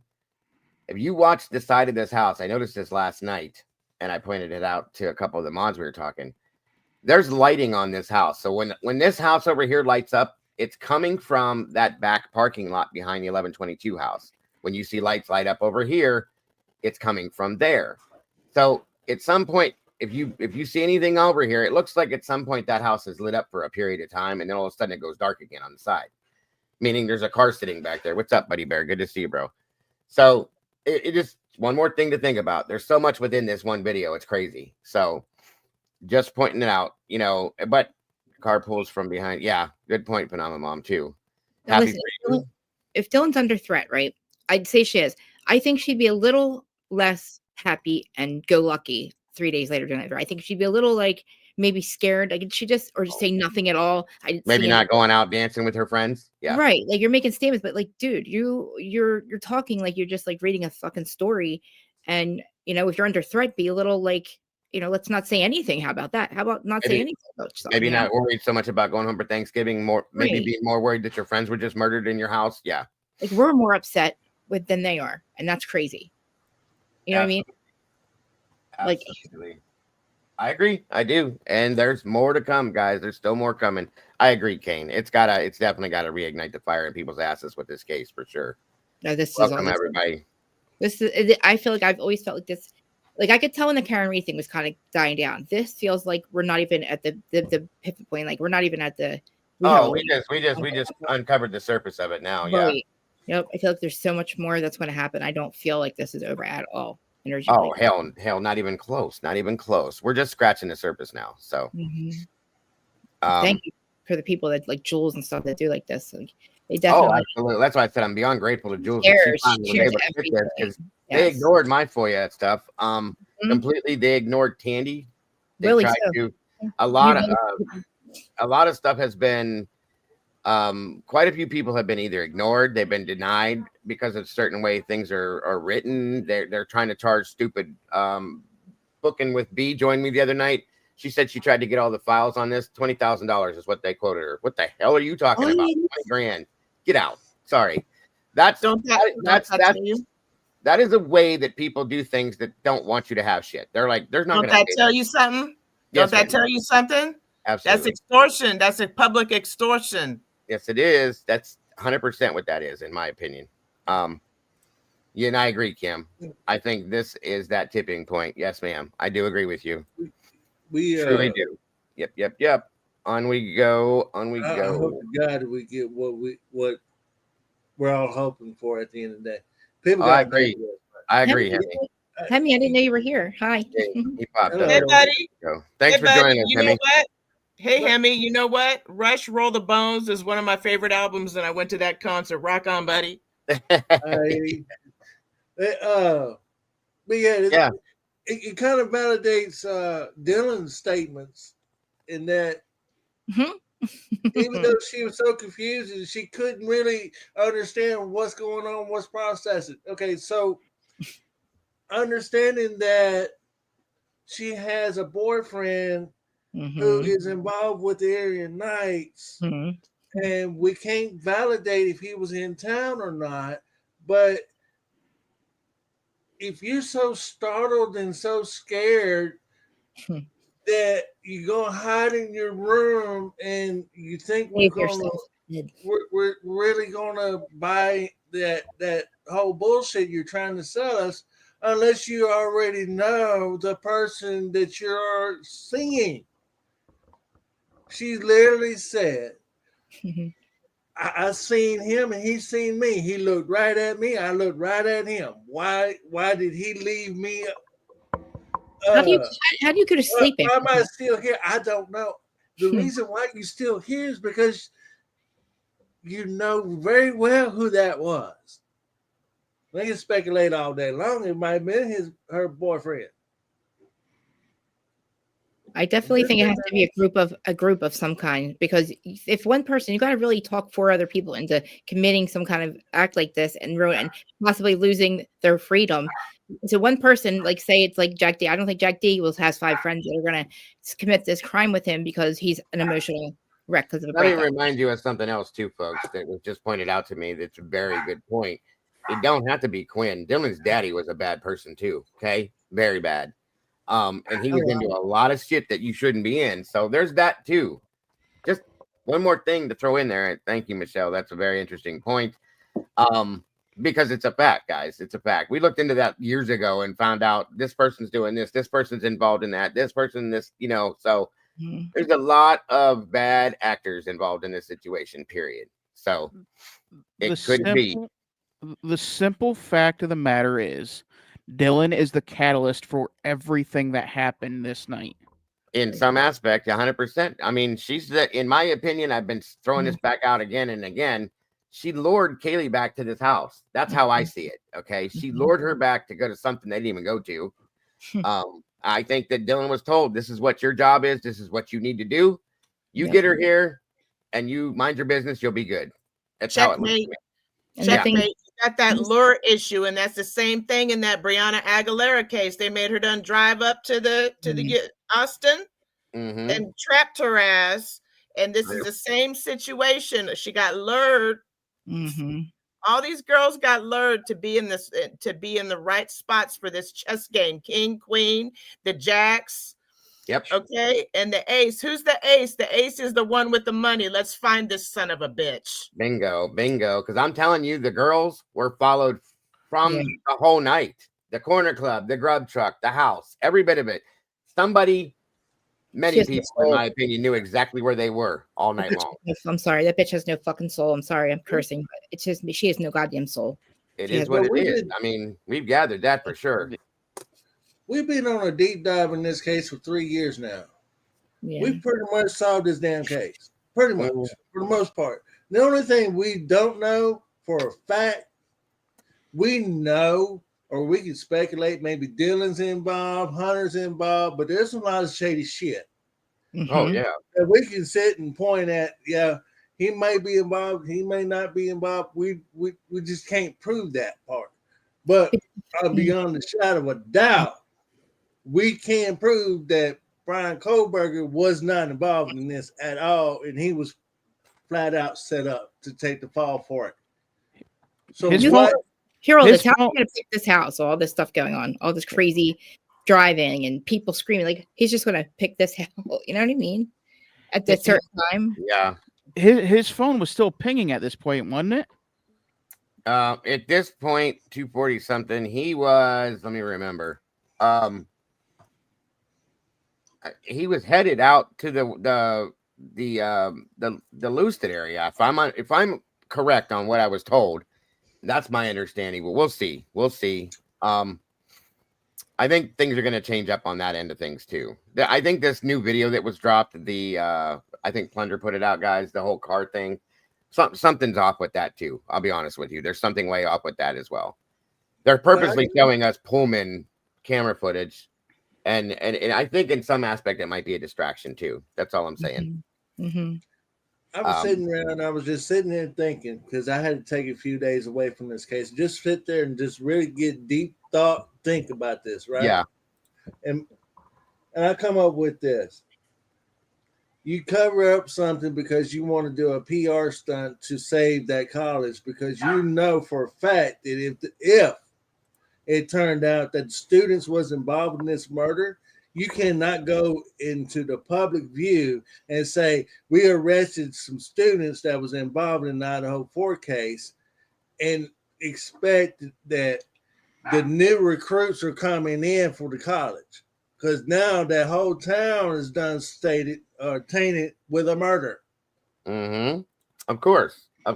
And they know that that's going to drop their enrollment levels by like insane numbers. So that's why they've done some of that in that aspect. I believe that. I have no idea, Kim, or typically if Skeletor has gotten a hold of this yet. If she has, I'm sure we'll hear from her soon. I can't. The last time I was up here with you, Dago, we sit here and watch that news conference, and both of us sit there and said the same damn thing. They covered it all up, and they're lying. Of course. Absolutely. That's what I want to know next. Yeah. Why would they lie? Because of the university and because of the state is handling the university, and there's the state issue. There you go. Boom. So here's what I want to know. That's a good question, Kim. Is Steve going to see and hear this and lose his shit? That's what I want to know next. And how come Dylan didn't hear all the other screams we're hearing? Oh, she did. It was him first, right? Wasn't she him? Like, essentially him first. They heard everything, you guys. Her and Bethany both had to have heard all of that, in my opinion. If they say they didn't, they're just blatantly lying. That's all there is to it. Yeah. And I'm sure Haley just didn't go, oh, somebody in the house, and run down the street. All of this is people. I think that this group of people who we may say they don't just do this for no reason. They don't just decide to murder 4 people. But I think 2 people were supposed to be something, and then the other, because something either got somebody got double crossed and ended up having to unalive 2 more. They don't think that a group of people would do 4 unless, I don't think all 4 people would be involved in something or would know something at the same time. But I do think that there was something that they either thought happened or wanted something from these people. Mm-hmm. And I think maybe, the other people walked down, and they probably didn't expect Ethan to fight back because he's a big dude. He's strong. And I think he probably could have taken one of them. If it was one person, he could have taken them. And I think he could have, of course. Yeah. But it's like, at least screaming, it's like, I feel like they're being held.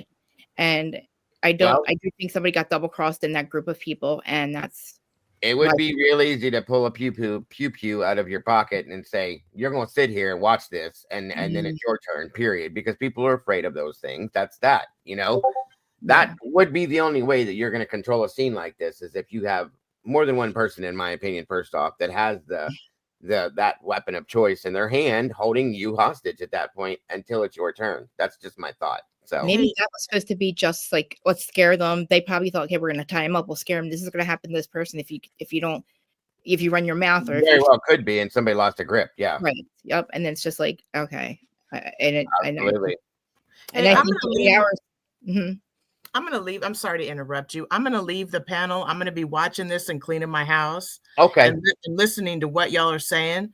I'm being harassed right now by somebody on YouTube as we're sitting here. Really? This person has been making death threats and threatening my life, and I'm going to also be handling business about that. So I got to get going. Okay. Thank you for joining us, Michelle. Have a good day. And I appreciate it. You too. Good luck with that. Bye-bye. That's crazy. It's what YouTube does. Last night I found this channel, and I forget her name, but she's from like with the Karen Reed thing, and we actually had that guy Grace, or what's his name? What's his name? He kicked me out of his channel before. Somebody that we know, another person that makes fun of us all the time, that doesn't like, that thinks Brian's guilty. Anyway, so we were on talk with the Karen Reed thing, and we were actually all like, he thinks Karen's guilty, and obviously we don't. And it was actually, as we had actually decent discussion where I gotta get his name, but it was nice to have a discussion with people that disagree on like something like this. Like, we can't, for some reason, they won't discuss things like this. The people that think that Brian's guilty, they can't have a civilized conversation and talk about what we say, what they say. But it was nice to have a conversation last night with somebody that we totally disagree with, and then you're not getting your head chopped off or calling you stupid or Gray Hughes. Thank you. Gray Hughes. Yes. Mm-hmm. No, wait, no, it has 3 names. Let me look at it. Hold on. I'll find it right now for you guys. Sorry. Go ahead. Proceed. Sorry to interrupt. You're fine. You're fine. I mean, this is just yet another piece of absolute undeniable proof that Kohberger had nothing to do with this. Not even close. At this point, if you are still celebrating Kohberger being in prison, you should not be anywhere near the true crime niche. I agree. I agree. How often do you hear? All right, Krista. People that gets convicted and go to prison, we're still hearing about, he's slipping on a banana, he's doing this, that, and the other, and kids. We never hear shit like that. No, and now they're coming out saying that he said that if they don't move him, that he may harm himself, so on and so forth. Guys, I'm gonna tell you right now, that threw my ears straight up. My alert went off on that, because to me, that is a good way to cover up the fact that something bad may happen to him, is all I'm saying. Okay. I don't take Brian as being someone that would cause self-harm to himself. Okay. But making that statement known to the world would be a real good way to hide the fact that something else could happen to him, is all I'm saying to you guys. So I'm on alert with that one now. Just saying. I'm starting to believe that that's part of what we're doing right now, sitting here constantly looking at these videos and trying to dissect this case and doing our own investigation, because they're inept to do it them damn self without freaking covering shit up. And now that we're starting to get to a point where we can have a full understanding of exactly what happened, now the mainstream wants to throw a little shade our way. Yeah. Because we're actually digging for the freaking truth. Mm-hmm. And they keep doing shit like that. It's just no. Yeah, no, I got you. Oh, there's more coming out of this too, folks. So I don't know that it's going to be as bad, but you're going to hear other things and see some other things happening here soon in a minute. So.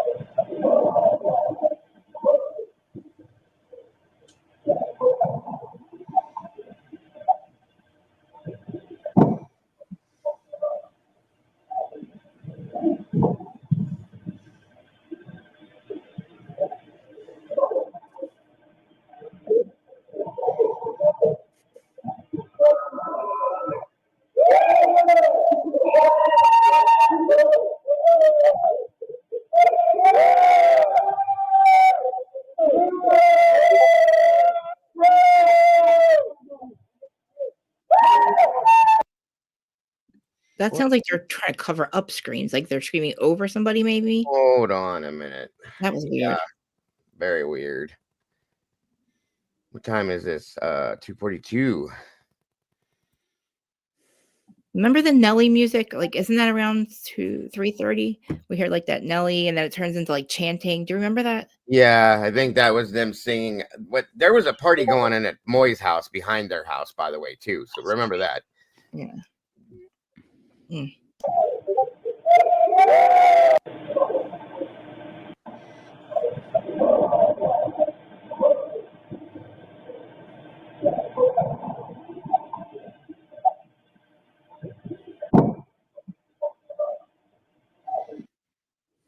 Well, there's a loud thud right there.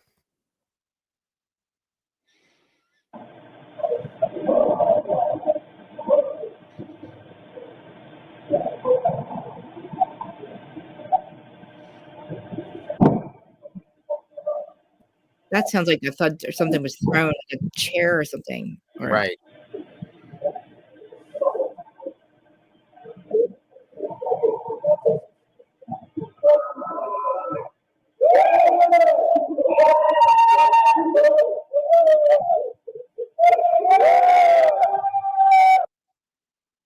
So right before that starts, you hear a scream in the background. Okay. Now, somebody said something in the chat. A couple of you guys said it too, actually, that maybe they're trying to cover up other screams by screaming like they're partying or something. Maybe. Yeah, this came from PD, Pamela. This is from Julez. She got this from Moscow PD. I'm not saying that it wasn't messed with from them, but it came directly from them. It didn't come from anywhere else. So if you listen right before that starts, you hear one scream in the back, and then you hear them start screaming louder over top of it.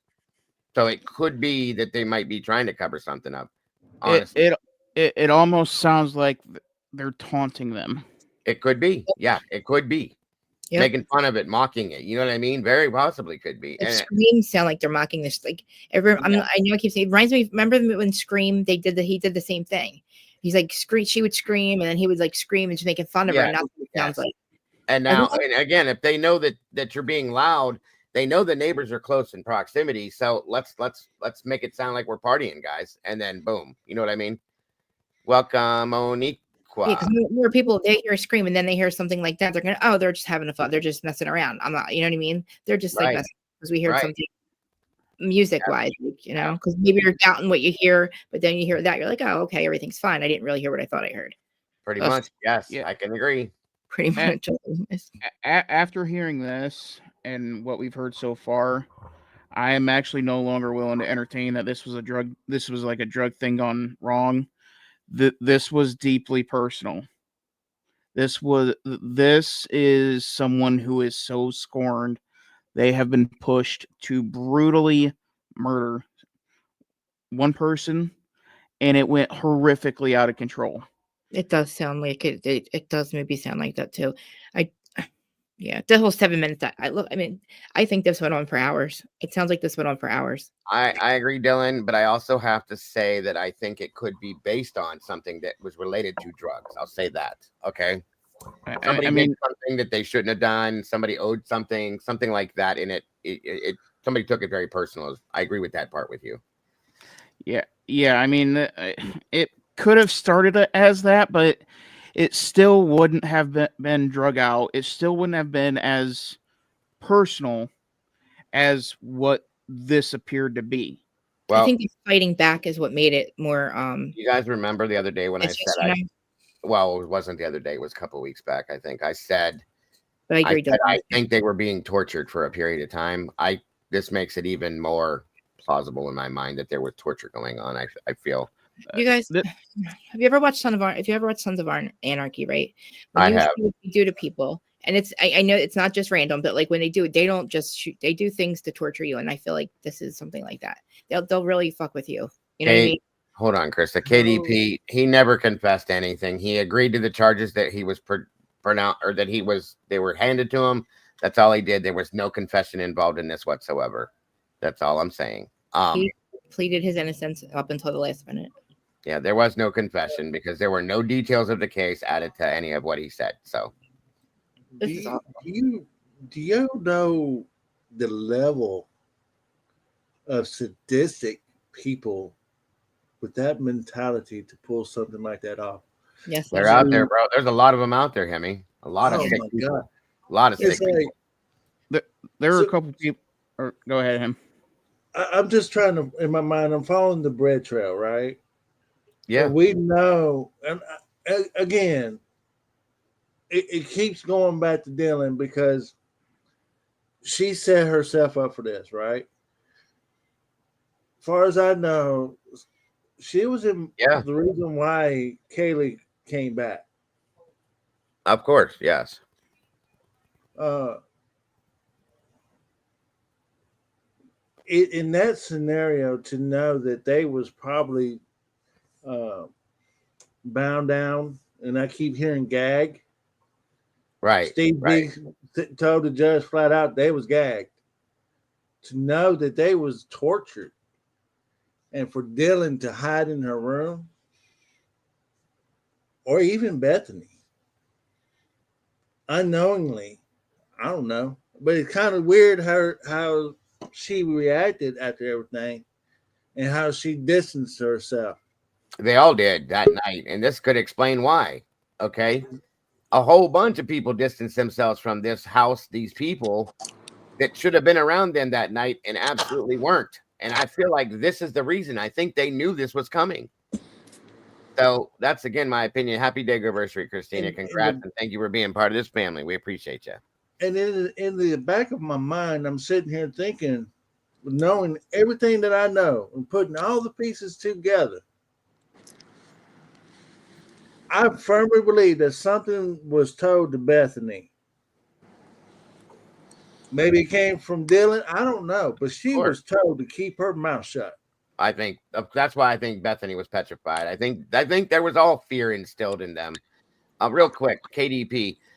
That's what my platform consists of. Anybody that has an opposing opinion we should be able to express that. We respect that. Whether we agree with you or not doesn't mean we don't respect you and your opinion. And that's not just you, that's anybody, guys. That's my platform's always been that way.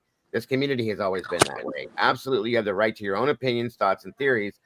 And of course, I'm going to allow you to speak that because just as much as anybody else can speak theirs. So you are very welcome. And I appreciate you being here and having the comfort zone to be able to do that in this community. So thank you for that.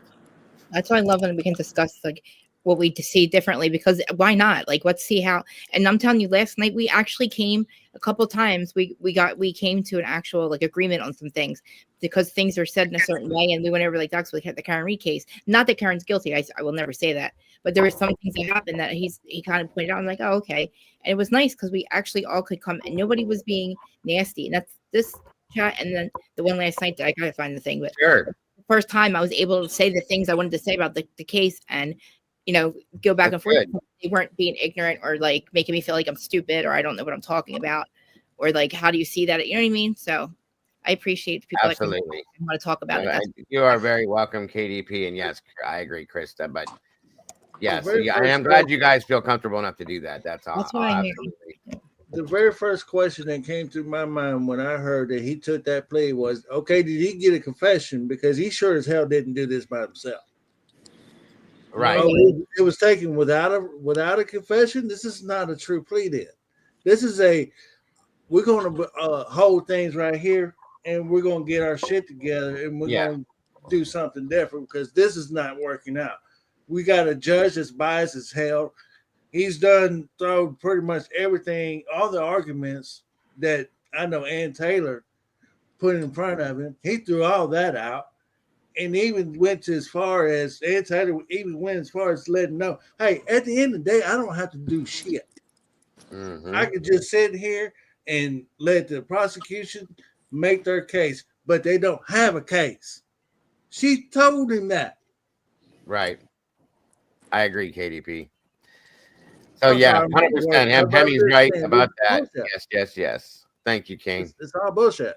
Agreed. And there's still more coming, guys. There's still more coming. So.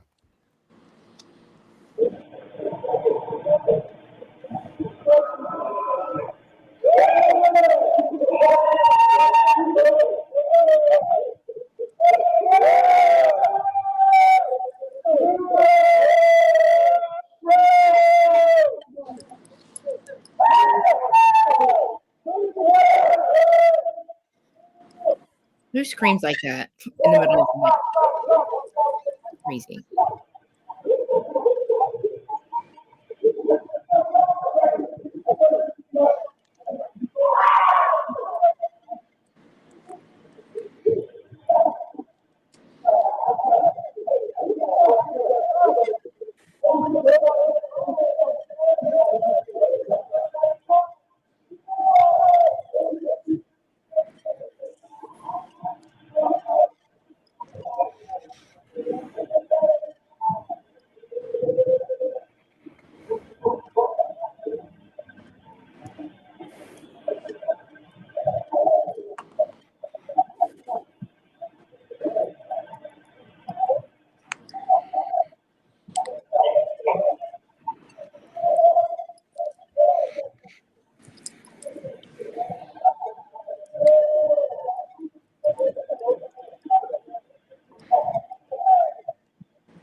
Here comes the car.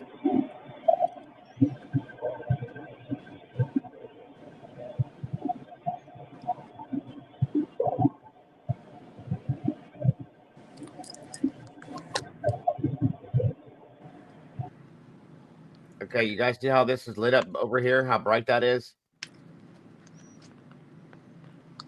And then if you look here, there's lights reflecting over here too.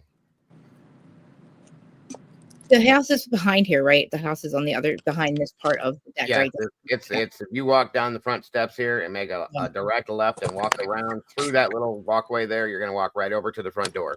And this is where they were taking the pictures, right? Under these steps right here. Is this the house? The camera's right here, screwed into the next to the door on the light bulb, like where the light would be. Yeah. Mm-hmm. Remember the picture they have that they showed us forever? of the 6 of them. Isn't this underneath these steps? Okay, I get it now. I was trying to Oh, figure no. The picture, the original picture, that's at the White's apartments. That's right directly across from their front door in that apartment complex there. Okay, sorry. I thought it was under these steps. No, it's okay. The house. Okay. Yeah, if you look in the background, you'll see stairs leading up to the second floor level. Yeah. Apartment. That's where that's at. So yeah.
Now pay attention to these people. They come out of this house right here. They go around and back behind. And at some point, who I believe is Eric Gower shows up to pick them up, folks. If it does it have anything to do with this, I don't know, but it's odd. I'll just say that it's odd the way it works out. Welcome, Moonflower. Good to see you, dear.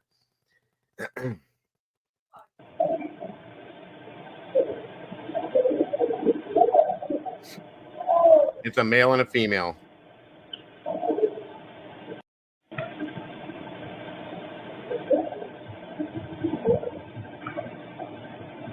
You see those people, right? Am I crazy? Do you see those people? That's what I just said. I don't know if you guys hear me or not. I said, yeah, there's two people that come out, a male and a female. They come out of this house. They walk around to the back. And like I said, Here shortly, who I believe is Eric Gower in that Prius shows up. He pulls up, backs up to the front of that house, parks, and out they come and get in the car and leave. All right, listen, guys. I posted what I think about people having their own opinions. I don't want anybody attacking anybody because you will be removed, and I don't want to have to do that. I want everybody to be able to be here with each other. So let's take it easy with each other on these situations, please. My mods are quick and they do what they do, and I don't question them. So it is what it is.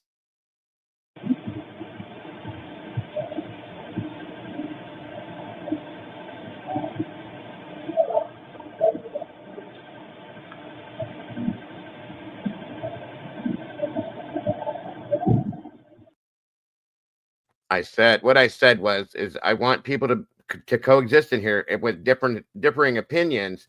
So if people think differently of each other with different things, just don't attack each other's thoughts. That's all I'm saying. I'm not saying it's happening. I'm saying I don't want that to happen because I don't want people to have to be removed. That's all.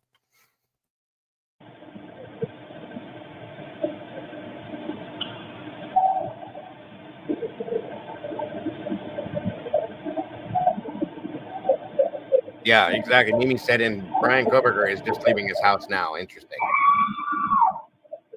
How about that?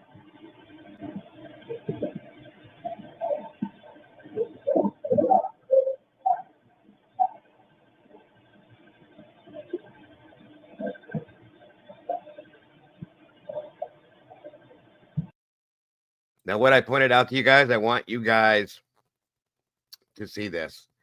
This house is lit up this whole time, meaning there's a car stationary with its headlights on, sitting back in the back, in my opinion, that's keeping this house lit up like this. And then at some point it goes dark, meaning that vehicle leaves.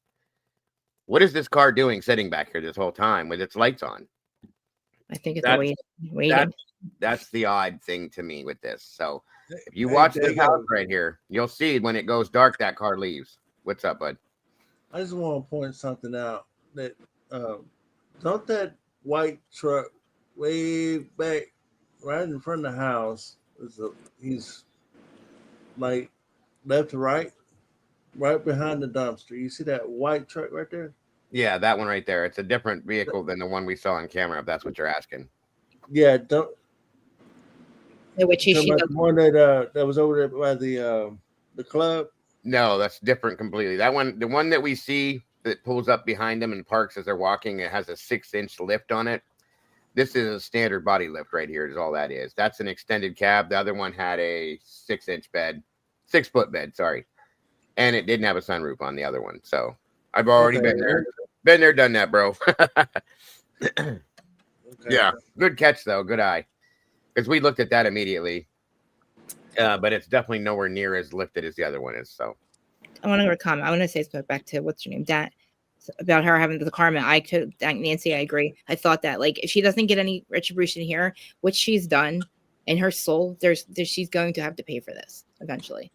It's karma will come back to her. Karma's real. Yep. You know, you lie like that. You have, you know, same thing with John. I keep bringing up John, but John, like, why people murderers are out there, and these people have to sleep with themselves at night. They have to try to sleep at night, knowing that one day Clink is going to come knock at your door, and you're going to have, you know, in prison because they did murder him. And it's like, hey, these people have to live with themselves. I don't know how that they don't have souls. They're not even broken souls. They're soulless, in my opinion. Yeah, absolutely. Like this bothers me, and I didn't even do it. You know what I mean? Like I feel like, oh my god, of course, like, it should. Yeah, we're normal people. That's why. But I know. That's what I said. Like, well, because they don't think like we do.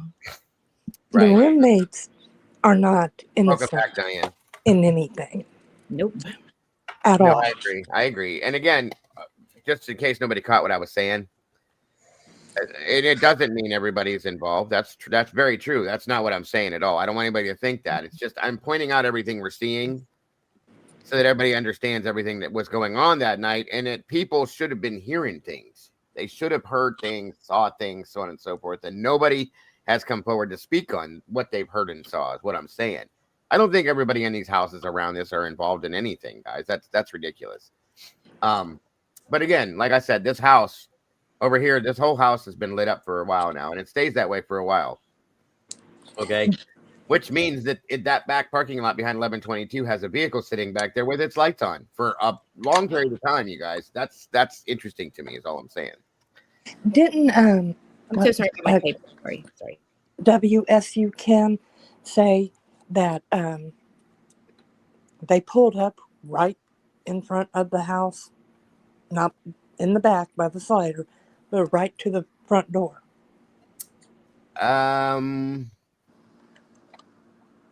That I don't remember, Diane. I'll have to go back and look.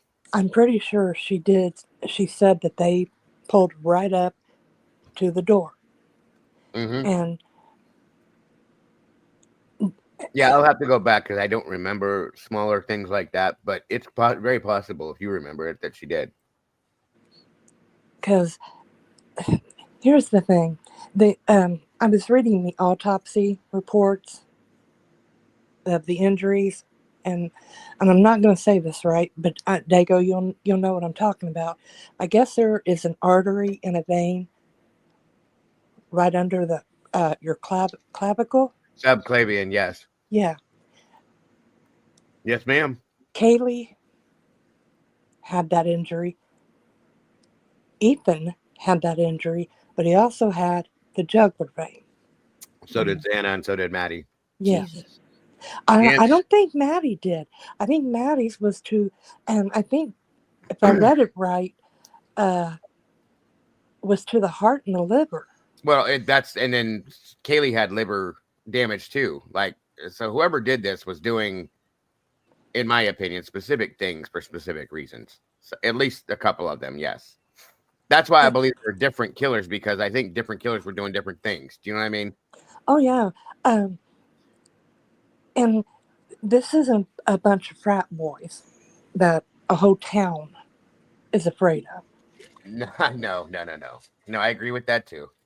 You know, like I said, and I'll say, and I'll scream it from the mountaintops.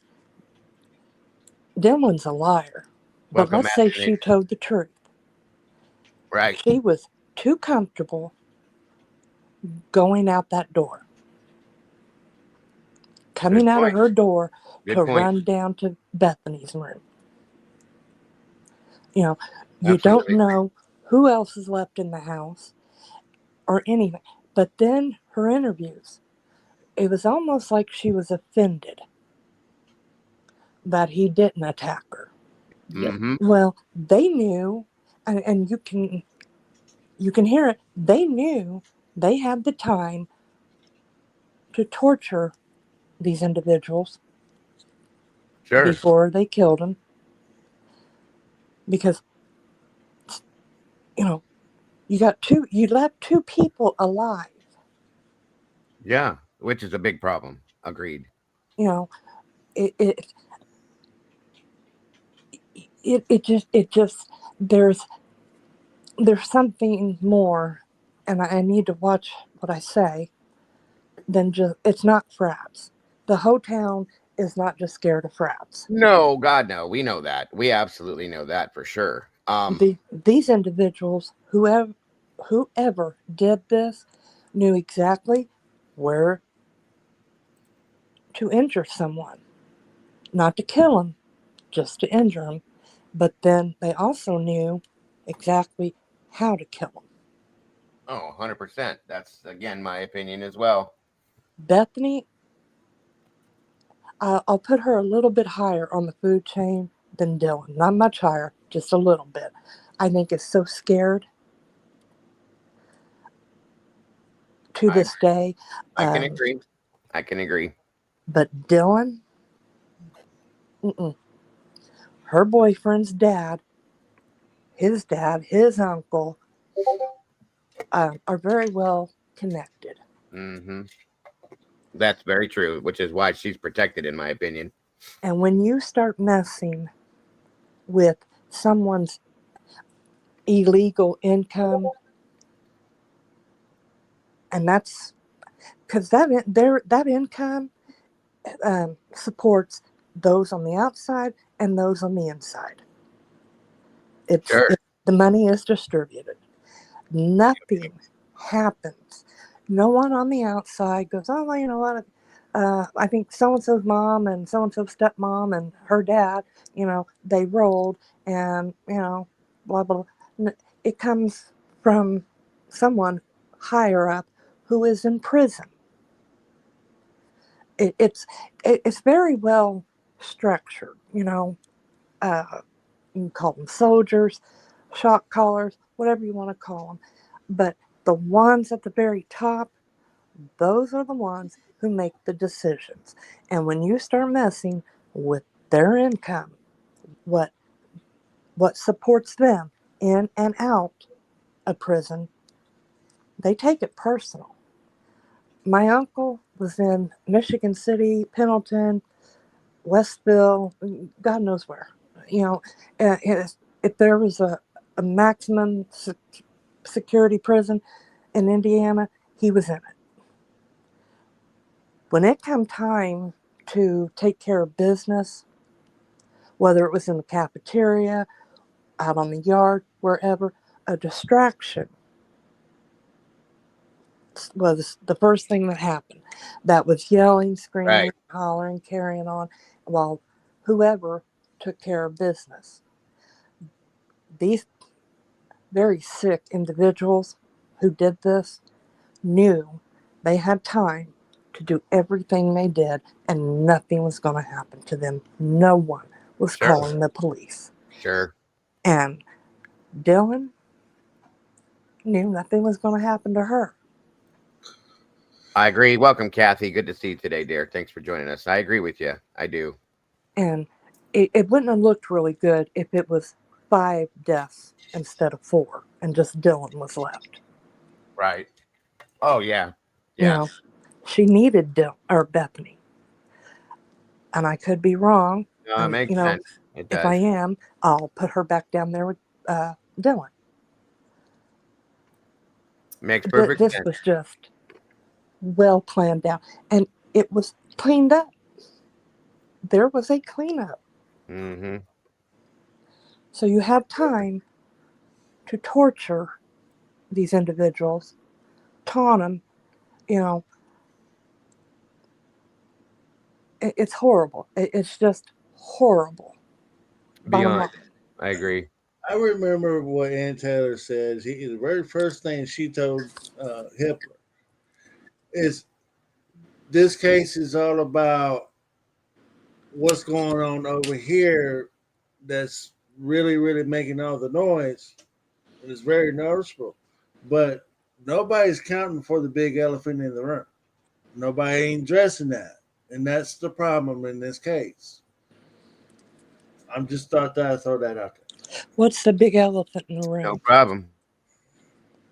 What we all discussing. That's what we all been discussing all this time. And Ann Taylor knew it too. Skylar Meade, I don't know if anybody knows this, he just got a plea deal of life in prison. He's headed to the same prison Brian's in. Yep. He was found guilty on both charges. He got against him. Yeah. I think there's one. I don't know what happened. There was 2 of them. I forget the other guy's name. There was. Yeah, I don't remember his name either. And I don't know if he's even been to court yet. I just know Skylar Meade has. And yes, Ann was his attorney as well. And when he gets in prison, he will be put. I call it death row. I mean, you have an AR can explain it better than I can. It's protective custody. They put him in for. But after a while, he will be, able to mingle and talk to other people, and he'll be set financially for the rest of his life. Like I said, when you start messing with their income, how the cartels,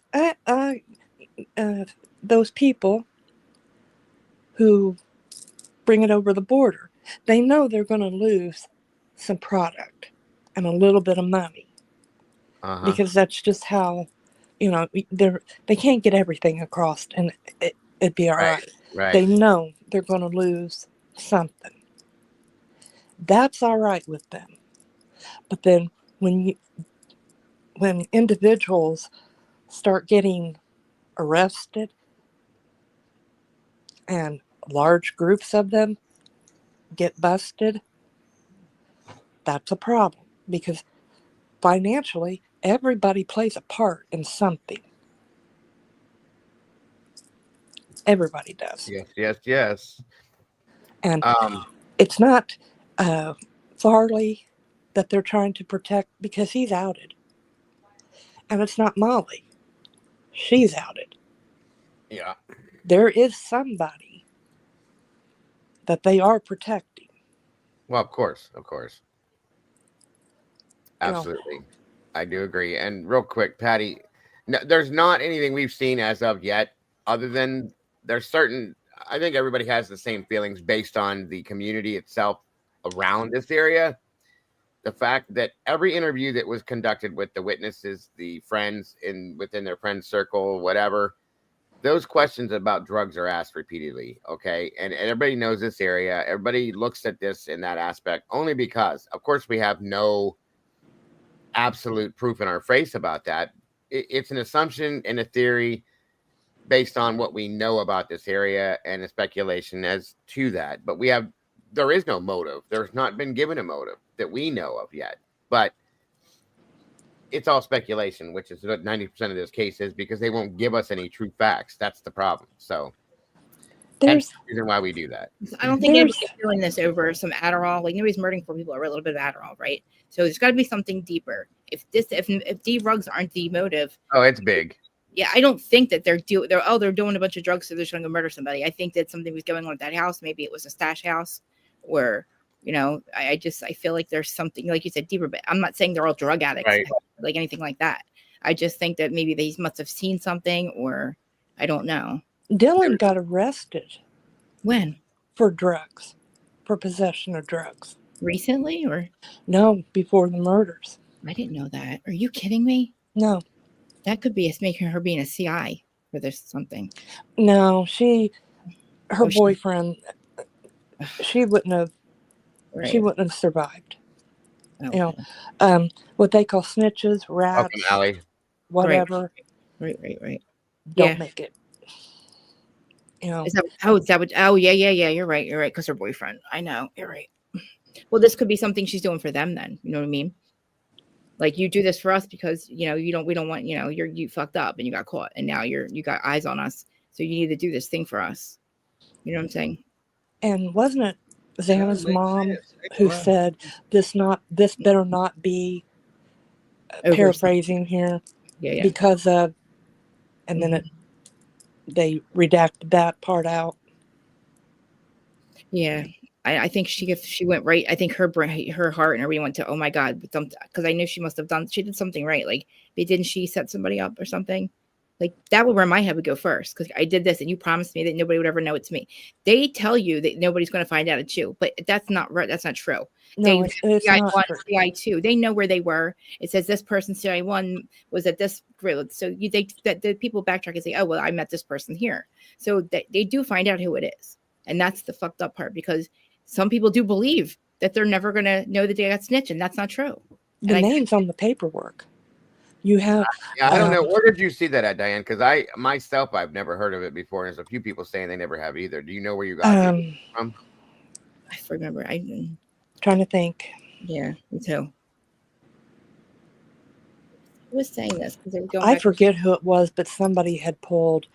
Did a, what do you call it? A background check or something on her, and she had been arrested before the murders. When she was 19, right? Before that, obviously, you're saying. Yeah. I thought this was recently, though. And Xana's mom and Maddie's stepmom, they went to court, and I probably, I might have the dates kind of mixed up here, on November 6th and 7th. I remember when that happened. I know. I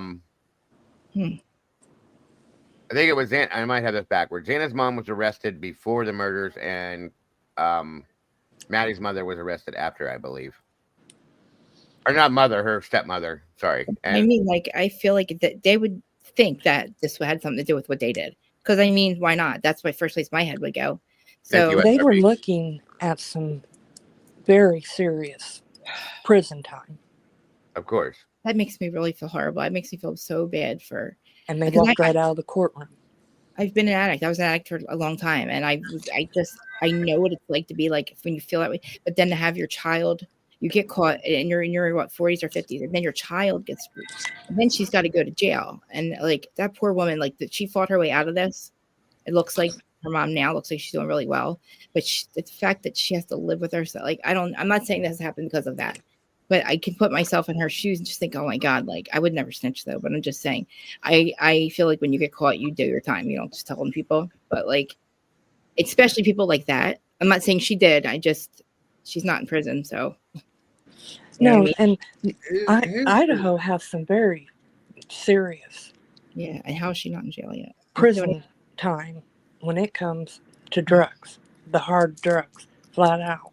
Indiana, my daughter's friend. First time ever being arrested. She had a little bit of M on her. Thank you, SRB. She got 16 years. It's some states like here. Real quick, guys. I don't mean to interrupt, but I want to throw this out here. I want you guys, if you have not yet done it, to please hop over to Julez with True Crime Reactions. If you have not, if it wasn't for her, we wouldn't even have this information today. She's been hammering away at this, trying to get the right video footage, struggling with this, and she pays for this, you guys. She very generously puts this out into the link out for everybody to pull this up, so on and so forth, and talk about it. So I'm beyond grateful to her and what she does. So please make sure you guys hop over, subscribe to her channel. Again, hit the notification bell. You don't want to miss anything she does, and like it up, guys, because she does amazing work over there. So make sure you have done that. There's a link there. And again, show the appreciation. Please let her know how much we appreciate what she has done, because we wouldn't know any of this if it wasn't for her. And so that's important to me too. I want everybody to know that. Yeah, she's working on getting another one too. Yes, she is 100%. So again, thank you, SRB, for that, for my 30th cup of the day. I appreciate that very much. Gotta keep they didn't send her, if I understood right. What was it, like from 12 to, or they didn't send her when he dropped Kaylee and Maddie off. Right. That's the one she's still struggling to get, I think, is what the issue was. So, but she's getting them left and right, guys. And thank you to her community and her that are paying the FOIA cost on these to get these, because it's not cheap. It takes a lot of work. And like I said, we wouldn't know any of this information if it weren't for them. So they're amazing. And I appreciate that whole community and her for doing this more than you guys know. Your chat today, like we have a lot of good information, like talking about a lot of good stuff in this chat. You know what I mean? Agreed. It's so good. Well, I'm glad you're home, Candy. Yes, agreed, Krista, 100%. And speaking of which, I need to move forward with this, or we'll be here. Sorry. Till tonight. You guys are fine. That's what it's all about. Keep interrupting you. I'm sorry. No worries at all, sis.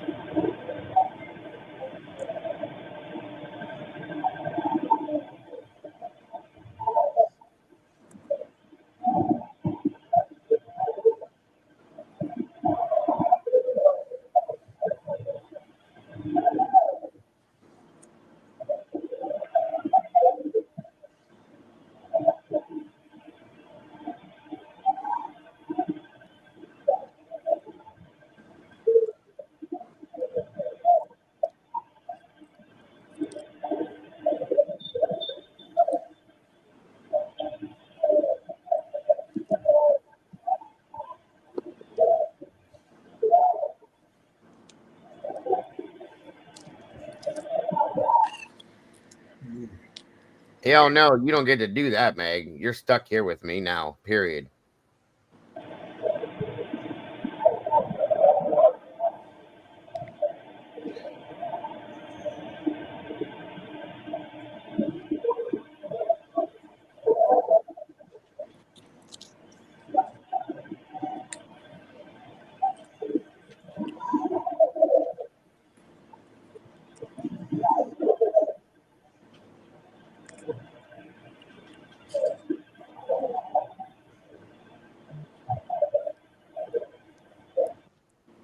RJ, if you have that, bud, send me the exact one that you're talking about, and I'll definitely look at it and pull it up, my friend. Please and thank you, if you don't mind.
Timestamp is 2:55.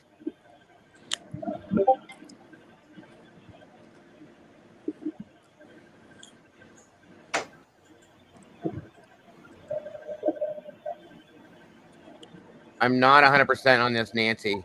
I know she talked about it at one point, but I'm not 100% exactly how much this was. 900. She paid $900 for this, Diane said. Is that fact? I do believe that's what she said last night. Jules said it. She wrote it in a thing. $900, folks. That's what I'm saying. So if you guys have the ability, because I know I will and have to donate to this, because it's not cheap, and she has a family to raise, all this, and she's trying that hard to get this stuff. So 100%, 100%. I know her community is helping a lot, and I hope that we can do that as well, because again, we wouldn't have any of this information if it wasn't for her and for that community doing that with her. So it's a lot. It's a lot, guys. That's $1,000 in my opinion. That's $1,000 just to get this information, to give us just a little bit of truth towards this case, guys. That's insane. That's how bad people want to know the truth on this. So everybody's donated to this, and I'm grateful to see that, and I hope it continues, because it's hard to get this stuff. It really is. Hey, Dago, Seahawks fan posed a question. Do we know if all the ruckus is coming from the house or from the house the camera is at? Okay, so I think because they're inside the house here, and it's the sound. Some of the sound sounds like it's coming from it's hard to tell. That's a good question, though, Timmy. That's It's a very just good a weird. If it's an outside camera, it's just a weird thing. It sounds odd to hear it mumbled like that, or yeah, know. they're outside, but Yeah.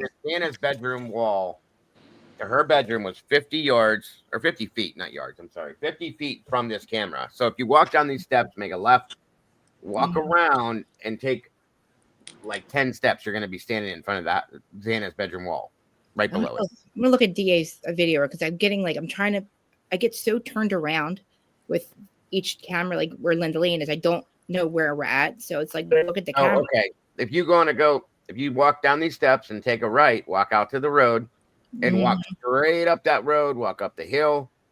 Where that wall is, right? The wall that they have all those cars parked along, right? Isn't that right next to here? Yeah, you walk that like if we walk down this road to the right and walk about I don't know, about 60 yards, you're gonna stand directly in front of the 1122 house out in the street. Where the dumpsters are, right? Mm-hmm. Okay, yeah. Okay. Or no. Hold on.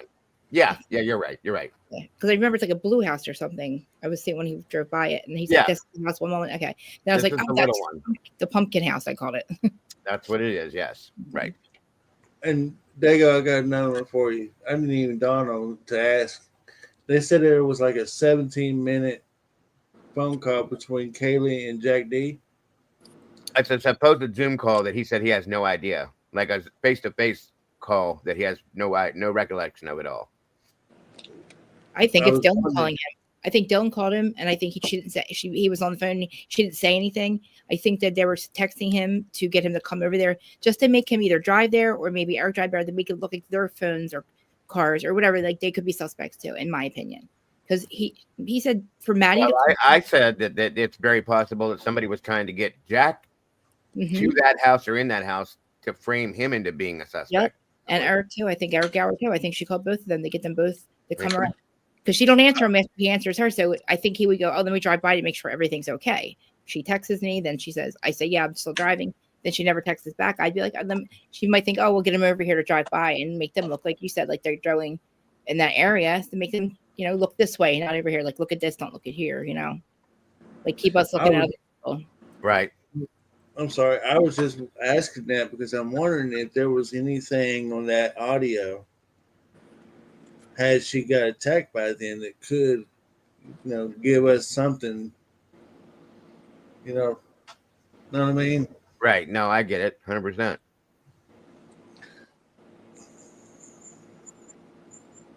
It's a good question, actually. Because it's like this. In all the videos that we've seen of this picture right here, it's all been we've seen traffic come and go. We've heard different kinds of audio, and I'm beginning to wonder if they're hiding that from the original, and we're just not getting it. What else have they been hiding? Just saying. Everything. They're hiding. I think there's a lot more DNA there, a lot more blood from other people that they didn't collect. And if there's so much blood, do they really go through all that to see if it's mixed with somebody else's? If there's that much blood, you know what I'm saying? That would take a lot of. And should there be anything incriminating between that phone call between Jack D and Kaylee that had the sounds of murder or some form of conversations between the killer and Kaylee, the same, for example, and it's been withheld? That's an issue. That's withholding evidence. I think he answered and didn't talk. I don't think she talked on the line. I think he was, maybe he answered it and she didn't say anything. If it was Kaylee, I think it might have been Dylan, just to get him like a little like, "Oh, why? Like, what? Maddie's calling me. Something must be up. They have my vape. That's weird. Let me go over there and make sure everything's okay." You know what I'm saying? And he does, and then maybe finds the bodies and, like you said, set him up as a patsy, and maybe have Eric come over. He may find. I don't think he would go in the house, but he'd go right by and be like, "Oh, I guess they're okay then," or some, just to have his cell phone died over, just to make it look like, at that time. It's really. I mean, any of that at this point, and all of that is very possible. Yes, you could have had Maddie's phone calling because he said Maddie never calls me. Because I think by this time, two of them are gone. Let's say that. Well, obviously, I mean, Moscow probably did something to this. Yeah. Audio. It sounds odd to me. It sounds very muffled to be. What's the old saying? In every lie, there's a little bit of truth. Absolutely. I agree. I can promise you, Kaylee or Maddie was not on their phones.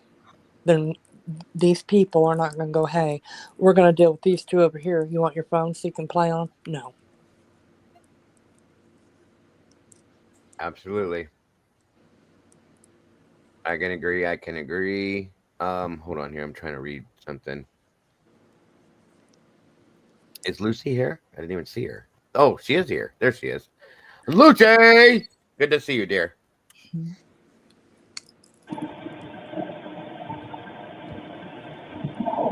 Lucy didn't get her butt up here. Ain't gonna happen.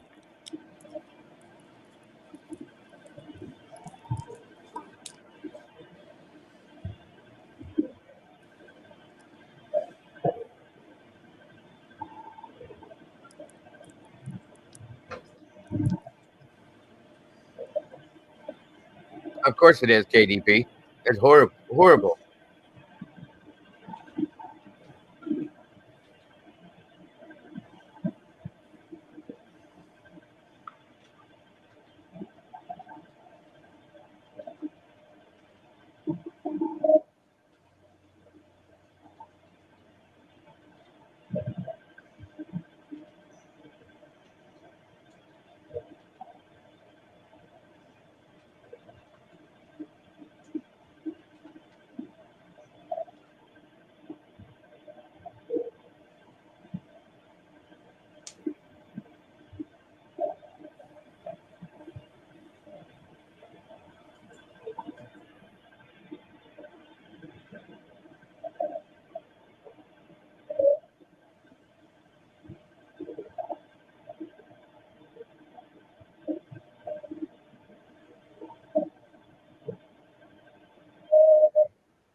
That sounds like a pen pal, doesn't it?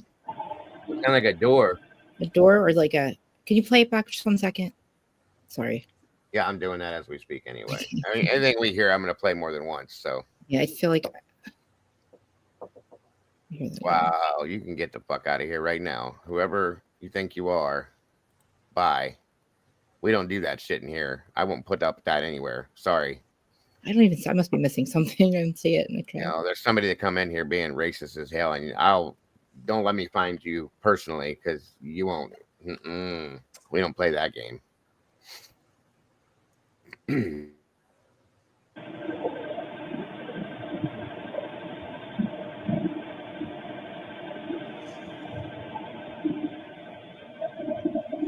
People need to grow the F up.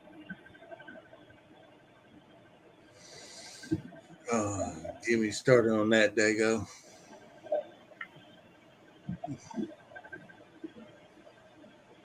It makes me sick to my stomach. I'm still hearing about that crap still today, that about all that stuff that was on in the past. Let it go. That don't even pertain to you. Let it go. Before your time. 2025 is time to come into the real world, folks, and grow up. Let it go. Yeah, I was quick on that one, you guys. Sorry, Mod.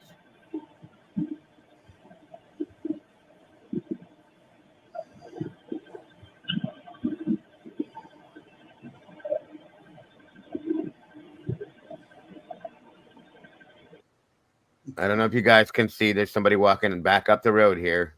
I'm pretty sure they go into this house. I'm sorry. I've been staring at chat.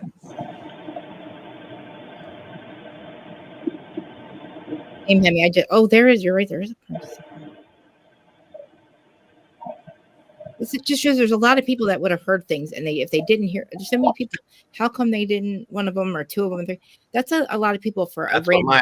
That's what my biggest problem is with this. Okay, just saying. Thank you, Lucy. Yes, that's it right there. Yeah, they should have heard stuff, seen stuff, and a lot of them are just It's weird. I don't understand. They're afraid to come forward. That's my opinion, truly. Or they just don't pick up on like it being serious or something. Like, oh, it's a party. They're just messing around. I don't know. Well, like people are just minding their own business. I'm like, you didn't hear that? Did you just hear that? You can tell certain things are certain things. So that's my opinion on that, Krista. So there's a way big difference in that one scream we heard at 227. There's no doubt in my mind that was horrifying. Anybody that heard that knows what that is. So it is so terrifying.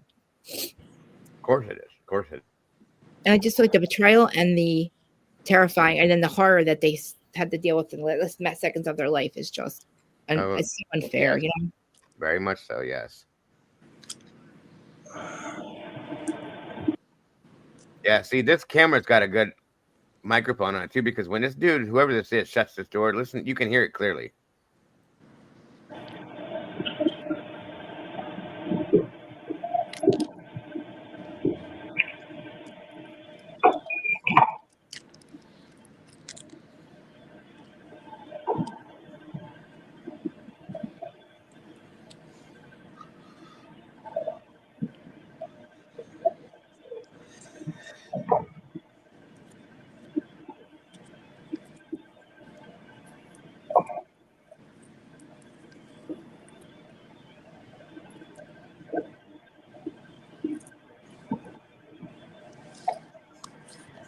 Thank you, Nancy. I appreciate it. Again, guys, this footage came from Julez of All Trades.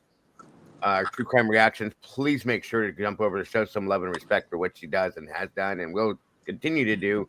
Hit the like button, subscribe, and all that, if you will, guys. Thank you so much. And thank you, Nancy, for joining us.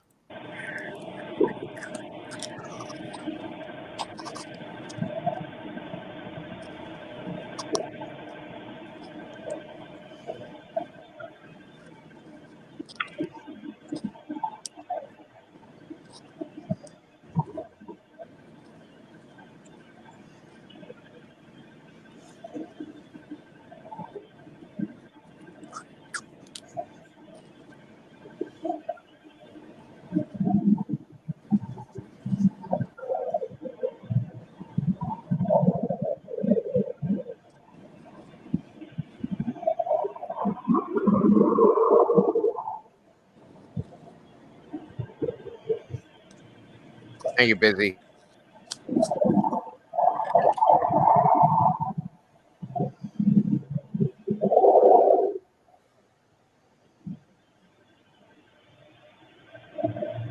That's crazy, Terry.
That's an interesting point, Ashley. I can agree with you, too.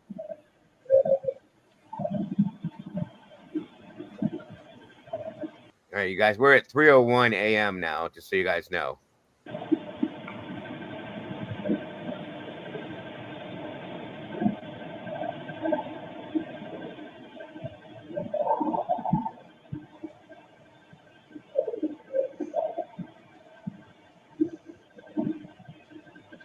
Absolutely, KDP.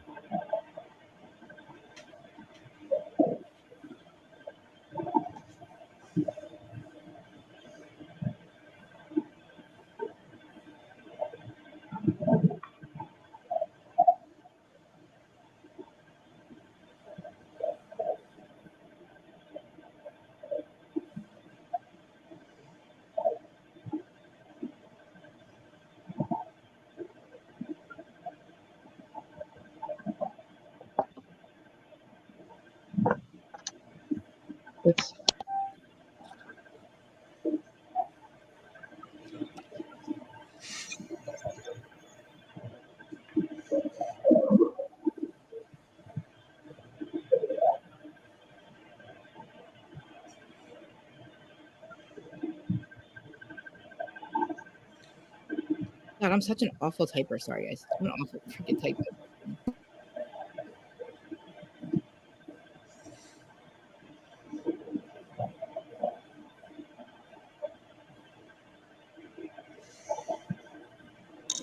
100%, Pamela.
All right, I'm going to jump ahead because I know it's dead silent for a period of time, but this is where I'm going to jump to about right here, where who I believe is Eric Gallard pops up into the picture again, because there's nothing that happens. You don't hear anything from that period of time to right now. And this is interesting. The timestamp here is 3:11 a.m. And here we go.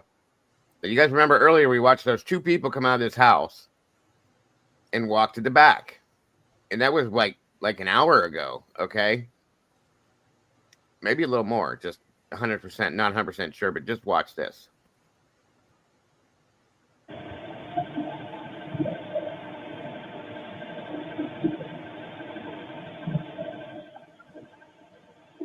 I agree with you, Patty.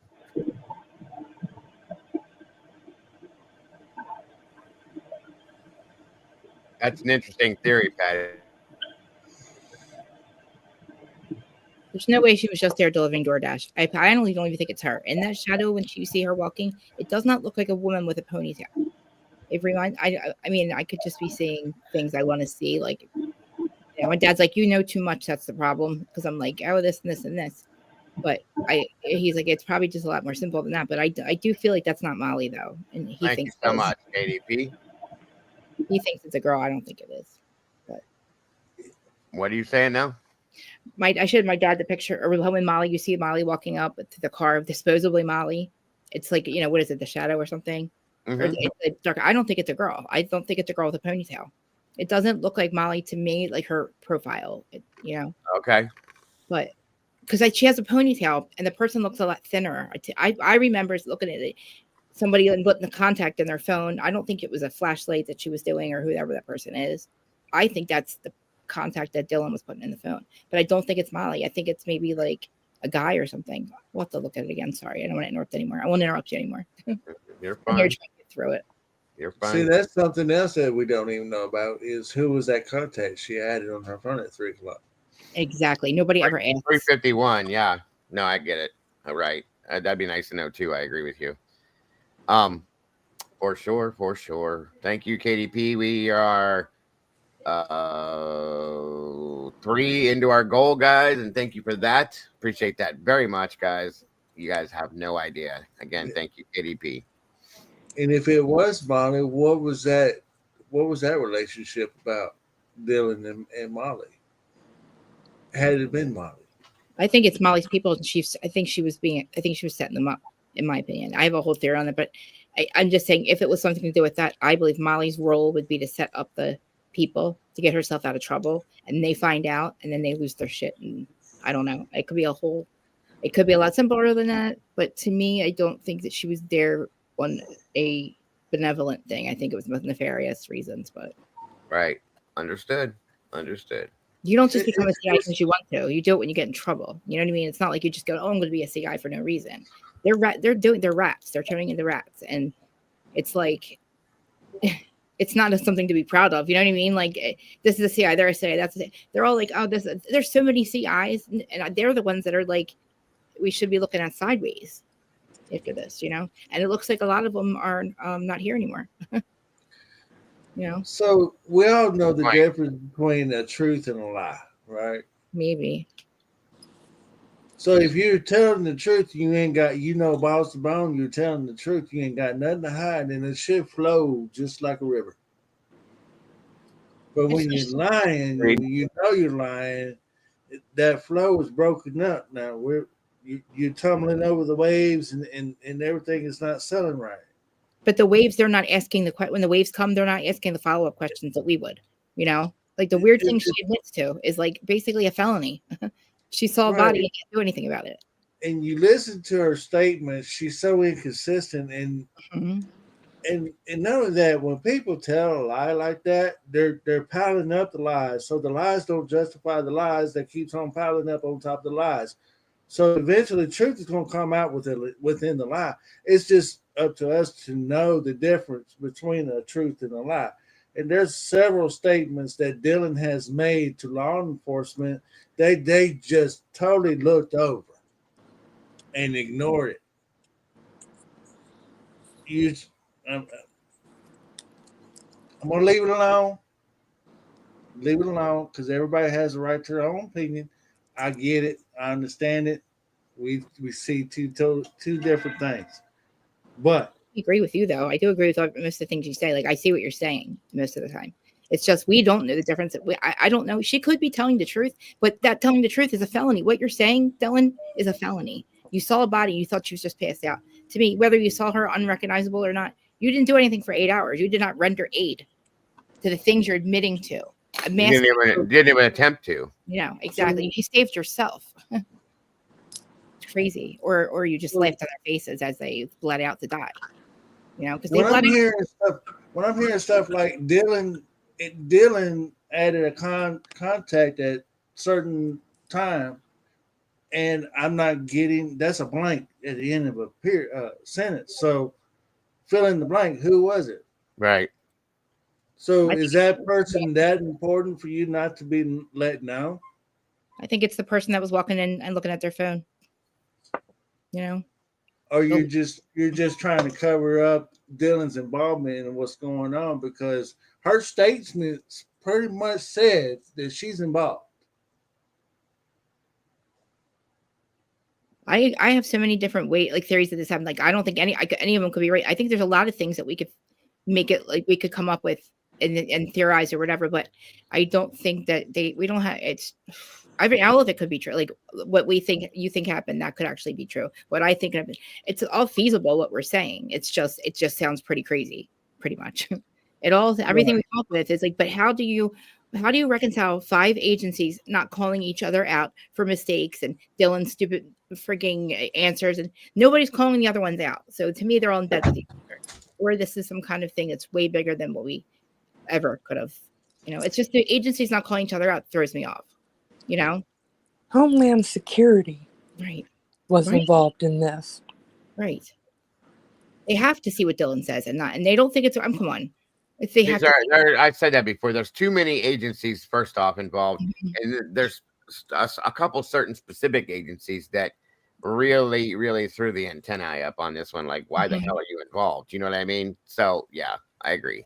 But why aren't they calling each other out either? Why there's no way they believe one person did this. They're not. Well, here's the thing: is a lot of these agencies that work hand in hand like this, they're not going to do that. They're not going to call each other's work out, because that's a rude thing to do. You don't do that in this business unless it's rude to fucking murder somebody and say that you saw the murderous man. That's rude. And of course it is. Of course it is. Sorry, I'm not yelling at you. I yell in general. I'm just yelling. I know what you're saying, but they don't care.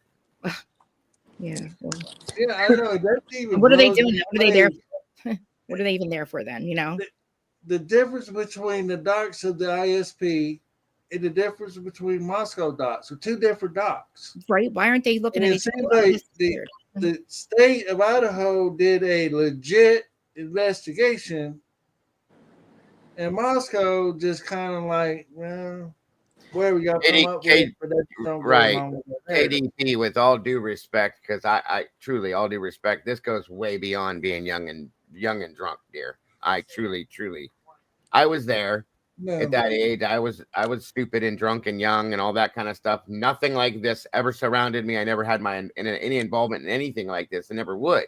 There's a level of drunk, and then there's a different platform that you end up on in a certain situation like this. So it goes way beyond that, in my opinion. But I respect your feelings, totally. So just saying. Dylan's role was to cause chaos and throw everything off. Quite a ways off, yes. You know, we will probably never, ever actually know what happened. I mean, we could guess, and we might be right, but when you got the FBI, the DEA, Homeland Security, and God knows who else. Police officers, police departments. Somebody dropped the ball. I'll tell you right now, I don't believe Moscow was there to invest. I don't think Moscow was the agency to investigate. If they did anything, their job was to keep everything on the DL and keep everything covered over to protect the situation they were protecting, in my opinion. That's what their job was. The true investigation came from, if anybody, ISP and the FBI per se. And the other agencies involved had specific reasons for being there, and they did their thing. They dealt with their specific issue and they moved on. That's just how that works. They didn't stick around for anything else. And they didn't get involved in the other parts of the investigation because it's not their thing. It's not their business. Each agency did what they did and moved out. They moved along. They took, that they weren't there for the whole thing. That's why I think, and Moscow it was their case. They're the ones that have kept this under wraps, done what they did to protect their interests, whatever that is, in my opinion, of course. This is just my opinion. So that's how I see it. These groups of people who move their product, there is always, I know of 4 in the town I live in that are dirty. Oh, of course. Guy, look at Letcher County, for Christ's sake. My whole town is dirty. Come on. Letcher County, Kentucky, you guys. That's where Mickey Stein shot Kevin Mullins, the judge. The sheriff shot the judge, okay? First off, the sheriff shot the judge. Say that in your head one more time. The sheriff shot the judge. What the actual hell, okay? And then it comes out what the situation is. There's a sex ring, a prostitution ring that's legally being pushed by, not legally, but illegally being pushed by the local government, the judge.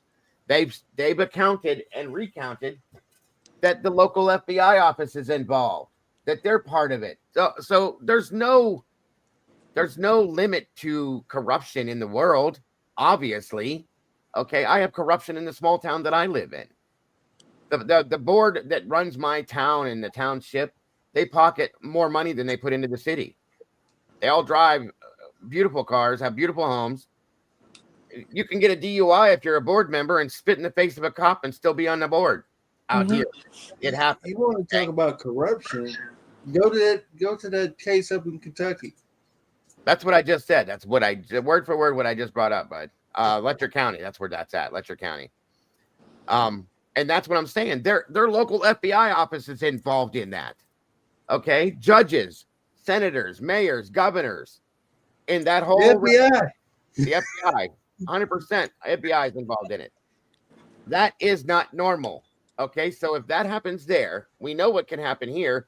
I know what has happened where I live and other places that I've seen in cases I've covered. It is what it is, folks. It's out there. The point is you have to believe that it's real, because it is. It's not bullshit. It's not fabricated. They don't put it out there for no reason. It's real shit. Happens every day.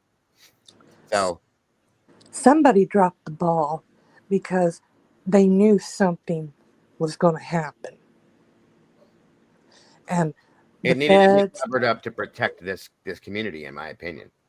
This community, if that college shuts down, that town is shut down. Of course. And if the town shuts down, the college shuts down. They both rely on each other. The feds knew I mean, you got Homeland Security. They knew something was going to happen. Somebody dropped the ball.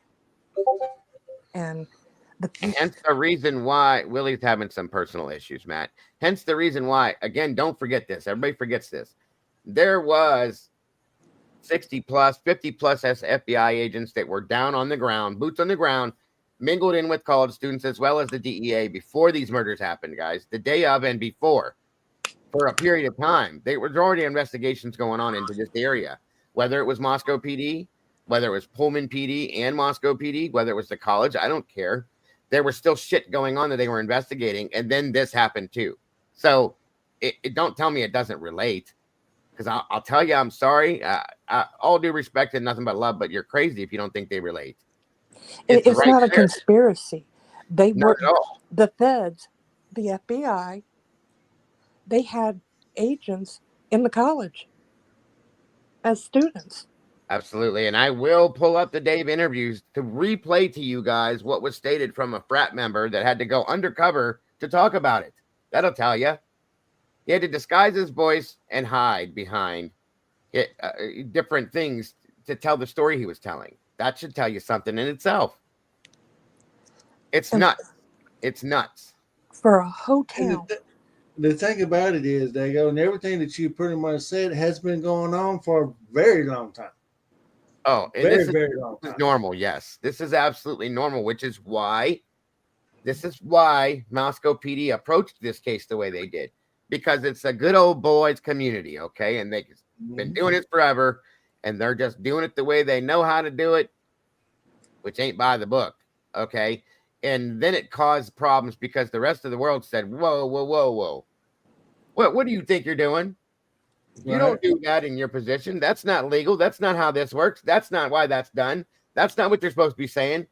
And in that turn, then they're the deer caught in headlights. Well, this is, and that's you're where walking all over the snow, tracking all your shoe prints in the snow. You're taking pictures with your phones and all kinds of crazy shit. Y'all know. Right. The crime scene. Where's the corner at? The crime scene was contaminated to start with. And my God, why? And somebody please answer me. Why did that cop not draw his gun on, who was it, Hunter? Hunter, nobody knows why. He'd have been shot here, to be honest with you. Well, yeah, that would have happened here too. That's what would have happened if he'd have done that here. He'd have been shot down. Like right there. Multiple cops would have been on top of that guy. So, but he's somebody's homie. So there's that too. Just saying. Yeah. That's just he was just weird. You think about it. He's a knife wielding man in a house, slaughtered people, and it has blood on it, and they don't think he's a suspect. He's more of a suspect than Brian. I don't know where that keeps coming from, but I want to try to recorrect that. Unless I missed something, there's no blood on that knife. No, on the table, maybe. No, maybe there was some what looked like wiped off blood on the table, but I didn't find anywhere in any documents I went through. And I looked at it. There's no blood on this knife or DNA that I know of. Okay. Now, down the road, if it proves me wrong, that's fine. But there isn't anything that I've found. We've looked for it too that we can find, guys. Isn't it weird that he set it down right where that blood stain was, or is that just like a thing, like an accident? I think it just happened in that sense. Yeah, I think there may have been blood drops on that table that somebody wiped off when they were trying to clean up, and it just was laying there in that sense. That's all. Yeah. Whether there was and there's not. I checked the documents. There is no DNA, no blood, no nothing on that knife he had. No, that's what I was saying. Not at all. The fact he had it. That's bad enough. I agree. That is more than bad enough. They should have had him gunned down at that point. Hands behind his back, cuffed him, taken him out, put him in a car. That he should have been their number one suspect right there, but he wasn't. And that's a problem for me.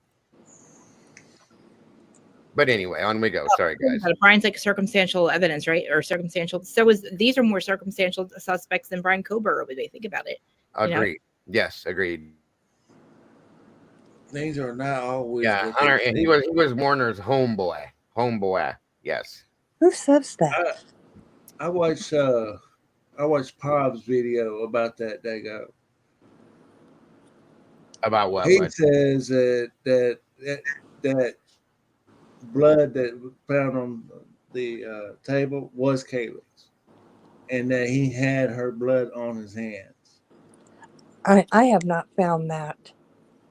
I haven't either. There was blood on a table that was diluted. That was Kaylee's, yes, but that, not the knife that I saw. And not No, on. no, there wasn't none on the knife. Not that. Anyway, you gotta watch that pause video. He covered it. And He throws his what he thinks makes sense to him. He's doing what we do. He's just taking it a little further because I didn't find anything that said Hunter had any blood on his hands at all. I don't know how he didn't if he checked their pulses. You know what I'm saying? I didn't see that either. But what did I do now, Fizzy? I'm looking. I don't see it. How am I giving you an aneurysm? If I'm wrong about something, just show me the document I can find it in. That's all. That's why I was saying it, because I went looking for that statement and I can't find it anywhere. In turn, I just don't want there to be any confusion because there's so much already or any misinformation out there. I'm surprised Lucy's not screaming at me if I'm wrong about something. I don't think any of us are saying, like, we're just things that we heard. I don't think any of us are making things up. I think that we might have heard what we like. I thought I did. I really thought I heard that before. Oh no, nobody's making anything up. That's never an issue. It's just that there's so much shit out here. Right. We don't have to over it anyway. You know. Right. The truth is probably way. I know what she's talking about. Wait, I'm telling you, you're wrong, Fizzy. As much as I hate to say that, in the term that I heard it in, she's gonna come to my house and kick my door in. I'm telling you, but I think she's wrong. That's my opinion, and I know you disagree with me, and I love you, so I'll let it go.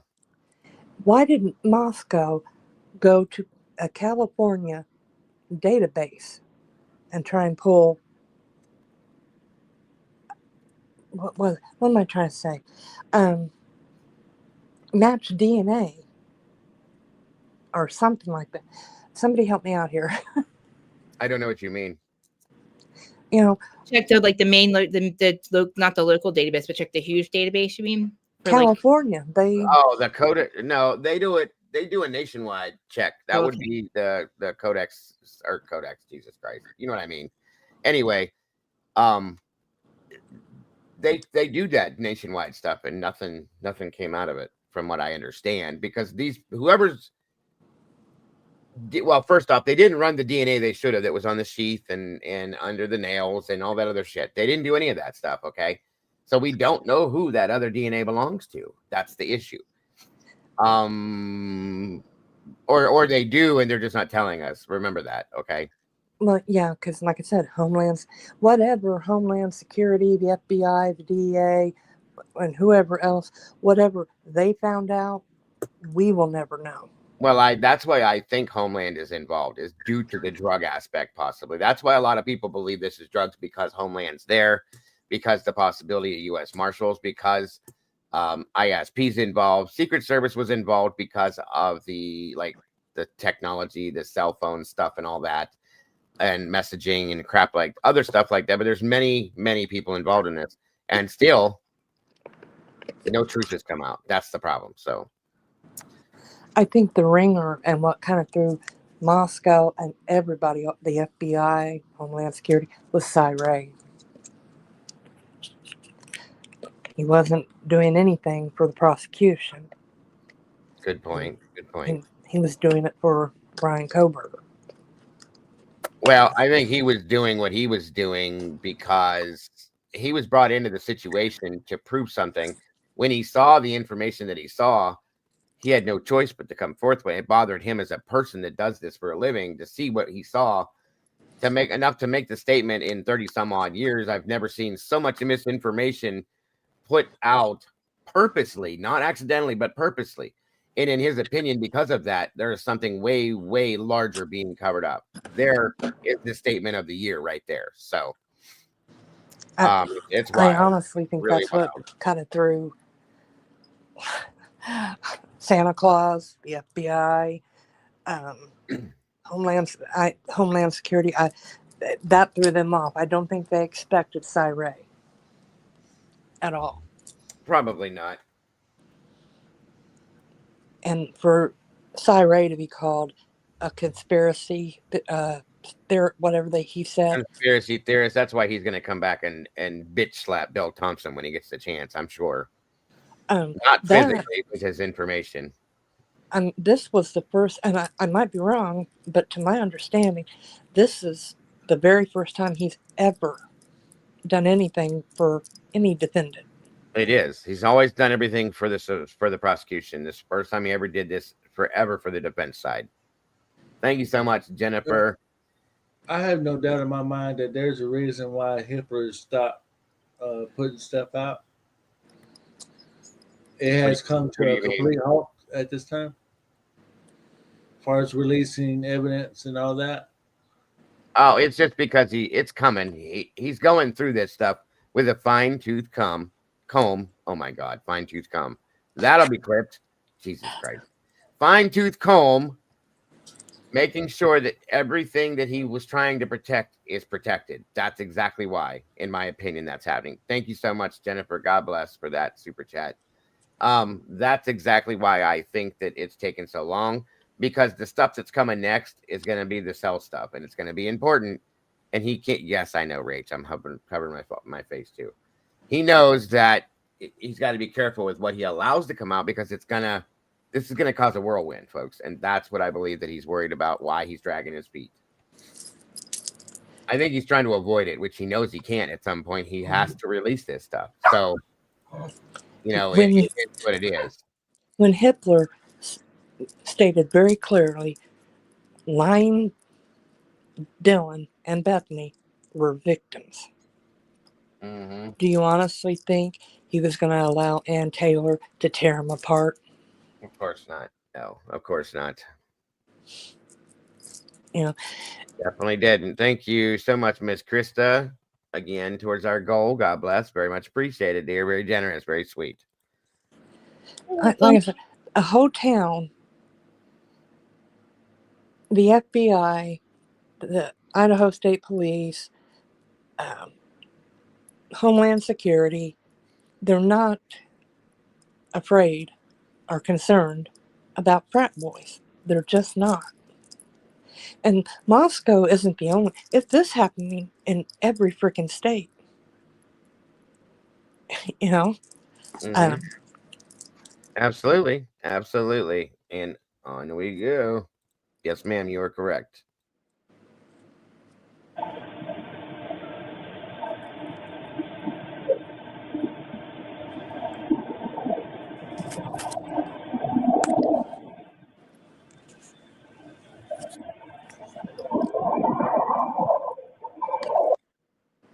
All right, now pay attention to this vehicle, okay? This, in my opinion, is Eric Gower's Prius, folks. Once again, this is at 3:12 a.m. and 32 seconds.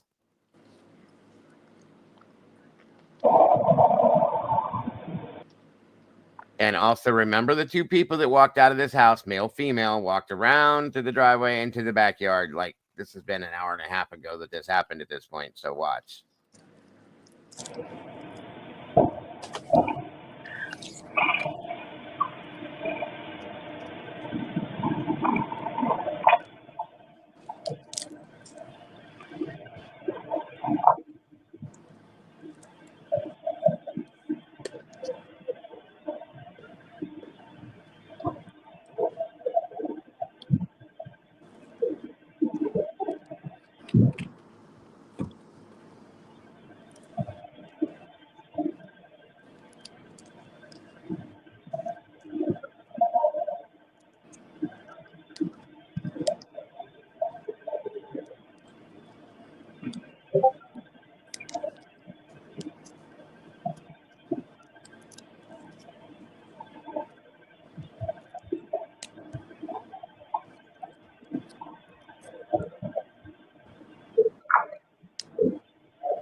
All right, so you guys saw it. Anybody disagree or agree or what?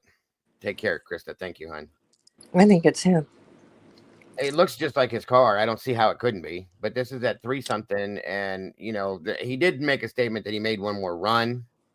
It's just weird that it's in this neighborhood. He picks these kids up. I don't know what they were doing back there. What that was all about. It's cold outside. I don't know. It's just the whole thing's weird. Just saying. And not that it has anything to do with the crime, okay? But he does. He's a person that's involved in the case. Is all I'm saying. Very strange.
Welcome to the Sauce, Dottie. Thank you for becoming part of the family and the community. We appreciate you very much. God bless.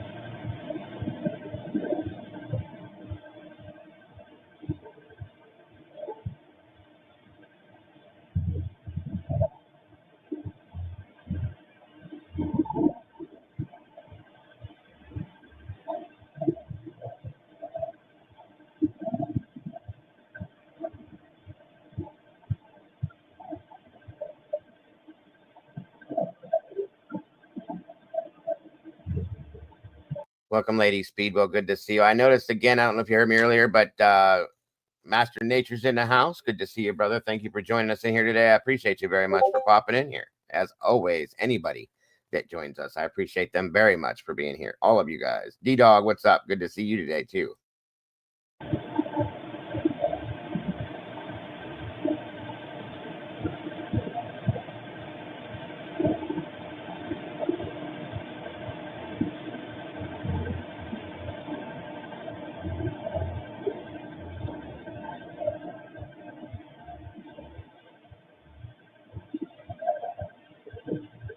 Welcome, Biddies. Good to see you today.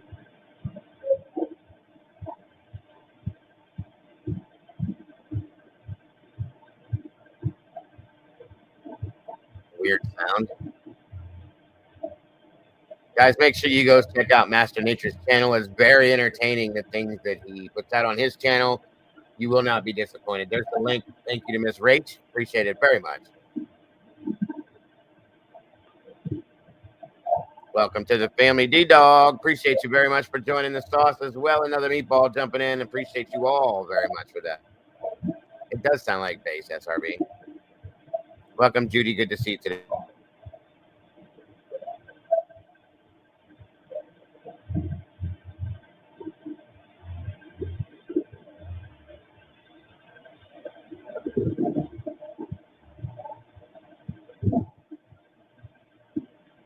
Thank you, Miss May.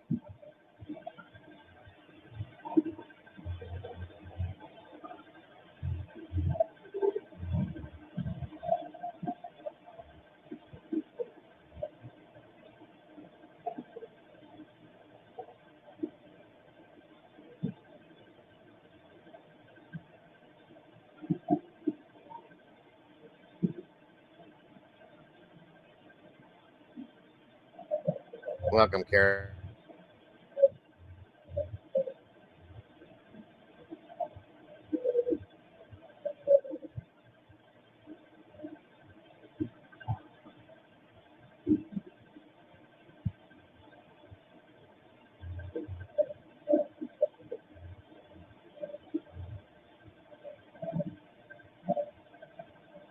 Love you, Meg.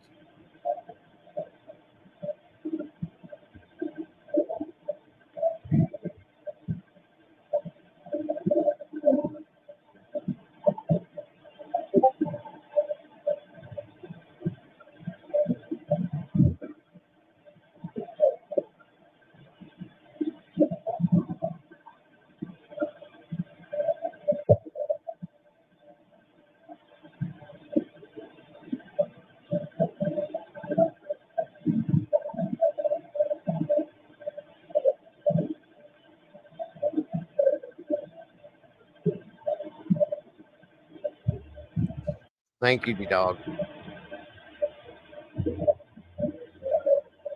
Thank you, Miss Judy. All right, so here's the other dumpster guy. You guys didn't notice him. Comes walking from over here, walks over to this dumpster, looks in, turns around, and walks away. Once again, I'm telling you that, in my opinion, has something to do with a drug transfer of some sort. That's just my opinion.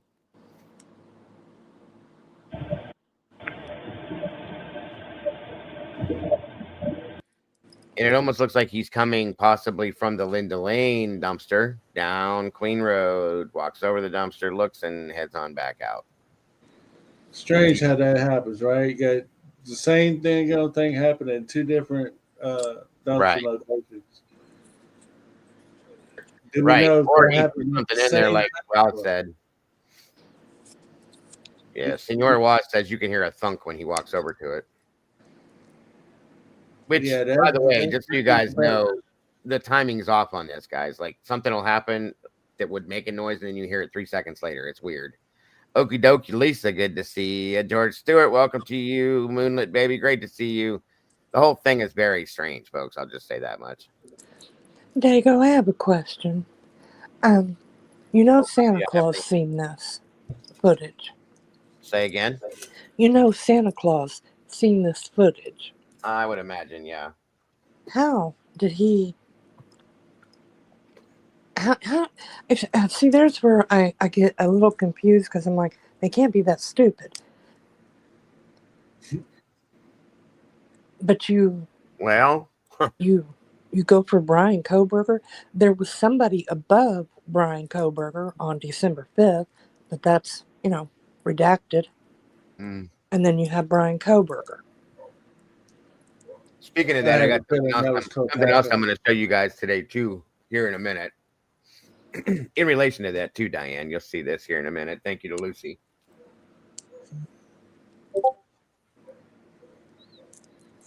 It's interesting for sure. Thank you, Lucy, for sending me that, by the way.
Here we go.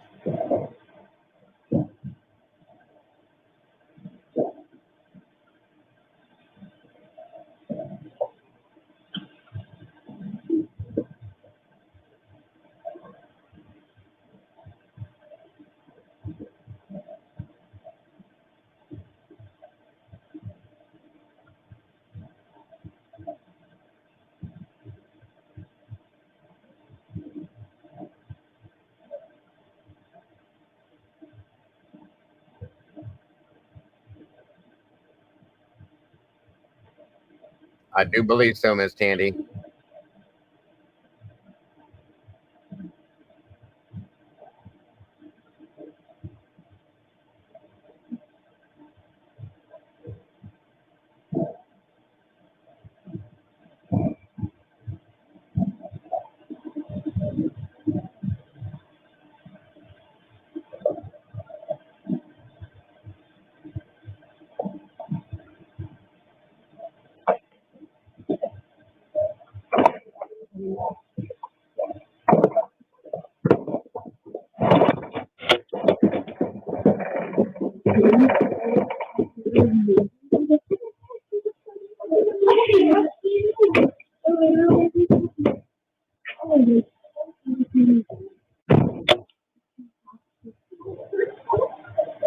And there they go.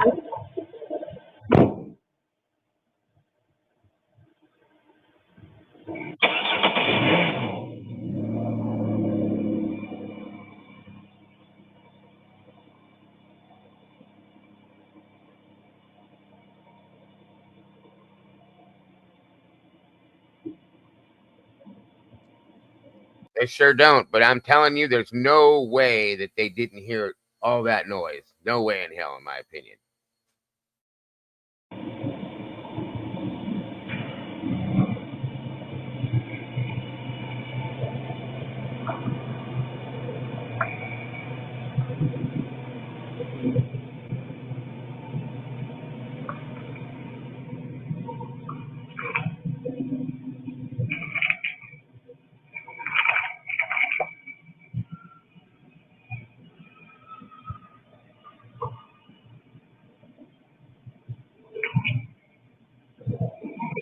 Exactly, man.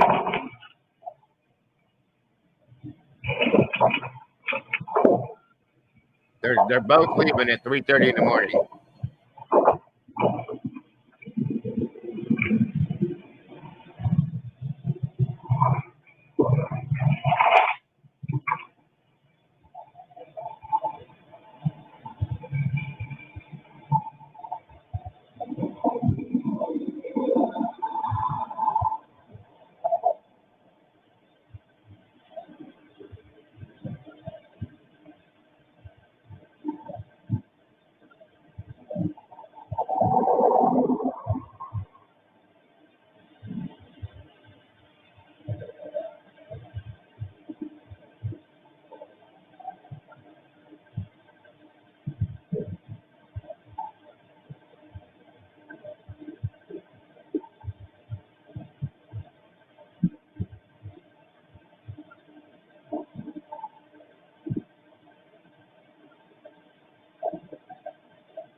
Good call, SRB.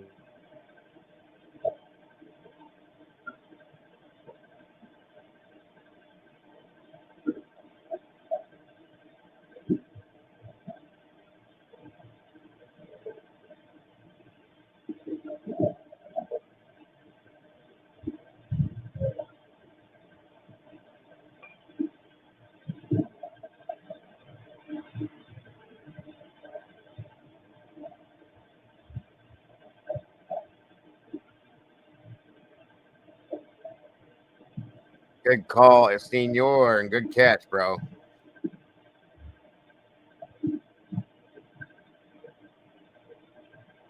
We're almost at the end of this, folks.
I do. Yeah, it's ridiculous, dude. Completely ridiculous.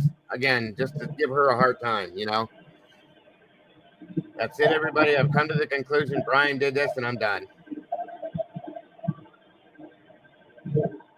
Just kidding.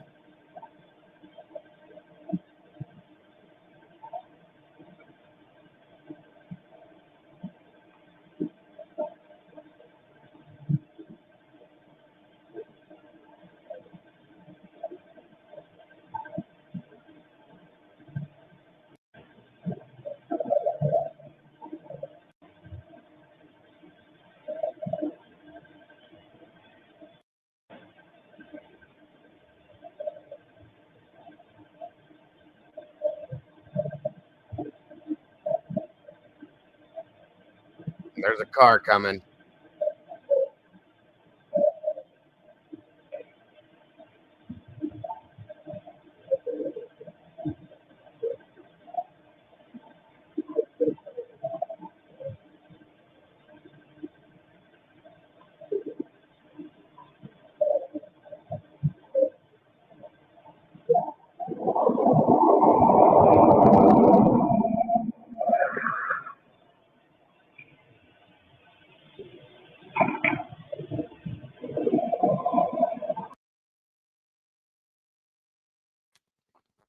Another car. I can't really tell what this one is because it blurs it out so bad.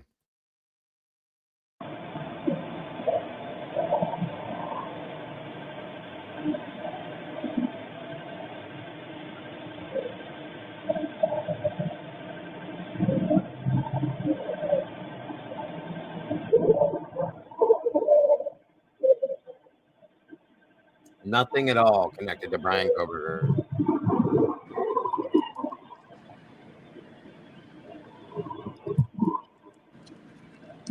Again, somebody else walking out of the house across the street. If you didn't see it, walking down the road, we saw this before.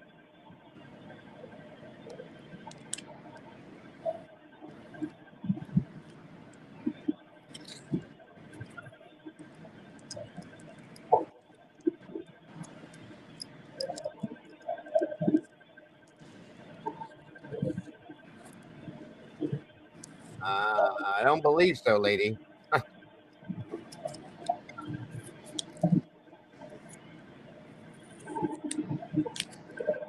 Yeah, she looks pretty bad. Brian, I've seen her.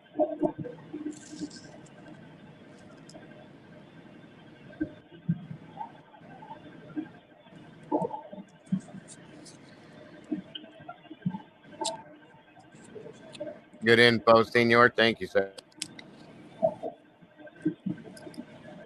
Welcome, Miss Noel. Wonderful to see you, dear. Thank you for joining us. So this is going to be it for this video here, folks. Weird question. All the girls not counting Sam, starting with Ann and except Kaylee always thought that it was weird. Yeah. Yep, that's a good point.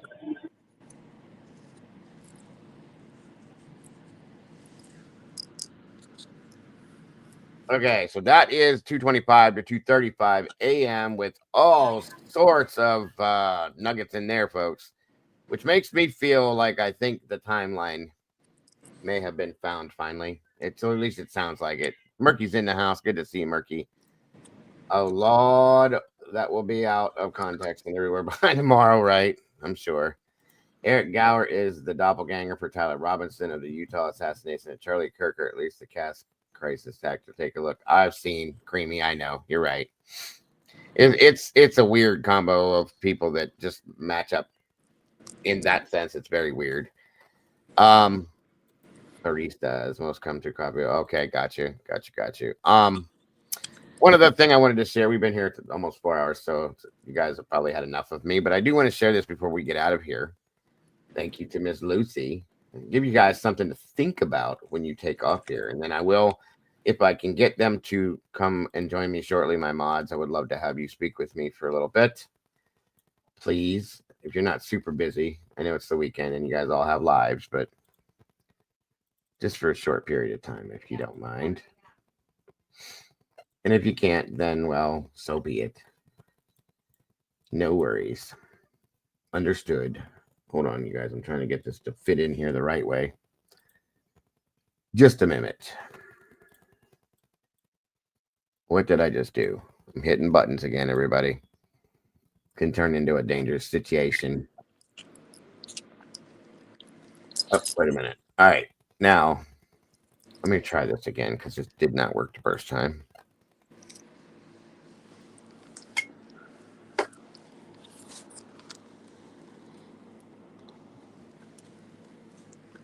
Okay. Thank you again, Miss Morningstar, for sending this my way.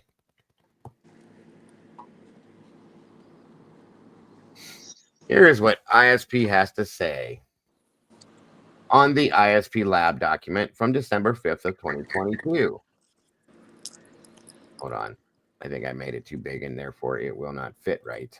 So let me drop it down. That looks good. Okay. This statement is to clarify page 28 of 2356. Okay. 1 minute.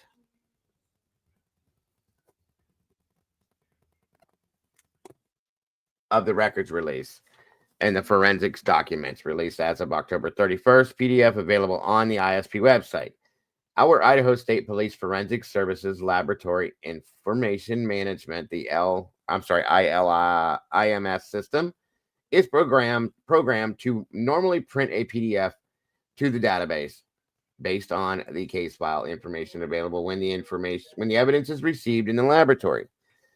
That PDF is stored in the database, and stored PDF is reprinted anytime that information is called for again from the database, such as discovery request or a public records request. Okay.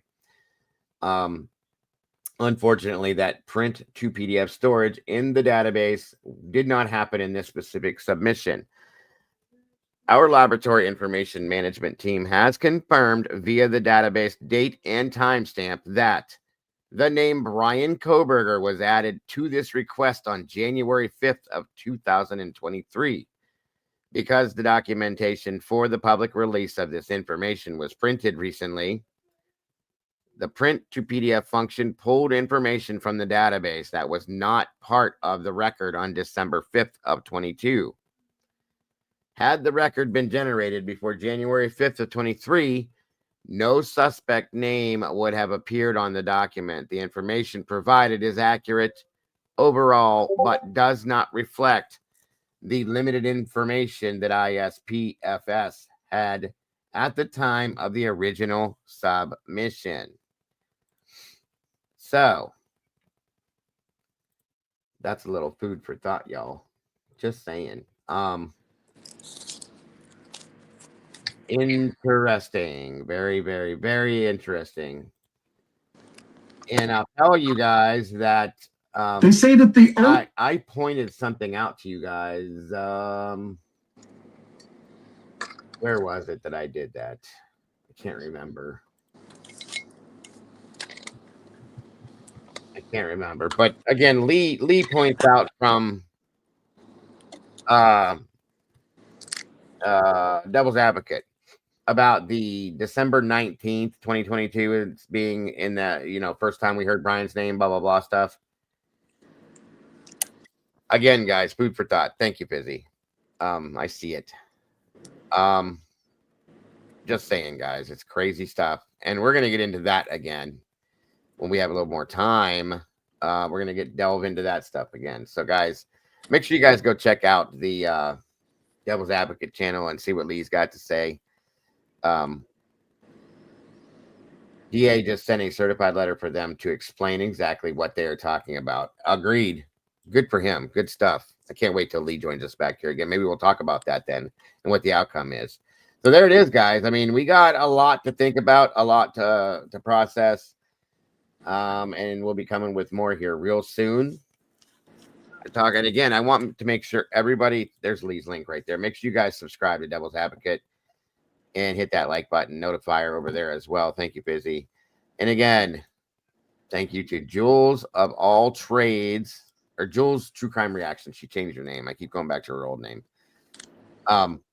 For giving that information to us, putting it out there and making it possible that we could get it, guys. She does some great stuff over there. I'm so proud of Julez for everything she does and have so much respect for her. 100%, guys. She does amazing things. And if you guys have not yet subscribed to Julez True Crime Reactions, what are you doing with your life? She's one of the best channels out here and one of the best creators, folks. That is my opinion. I hope you guys agree. And I'd love to see you guys all over there. I know a lot of you guys are. But if you haven't done it yet, please make sure to click that notifier. Make sure you don't miss anything she puts out and hit the like button too. Thank you again, Fizzy, for your info today. Miss Lucy as well. You guys are amazing. And thank you to my beautiful and amazing moderators for doing everything they do.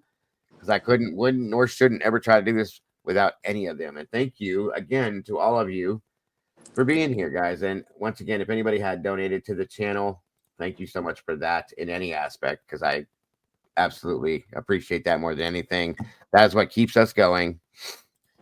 For sure. Yes. Julez is a gem in the community. Please go check her out, guys. She does amazing things. Thank you. Thank you. He loves you too. Oh, hush. Anyway, thank you guys again so much. Make sure to hit the like button if you have not yet. And if you have not subscribed yet, please feel free to. Appreciate that very much. Other than that, guys, don't forget to love yourselves, love each other, and don't ever not know your own self-worth, folks, because that's what it's all about. Nothing but love to each and every one of you guys, and I will see you all very, very soon. Bye-bye. Thank you for having me, Dago. Thank you, Diane. I always appreciate all you guys joining me up here. Krista, Hemi, Diane, all of you. Dylan, thank you so much for joining us today. And I hope to see you guys all very soon. Bye-bye, folks. Bye.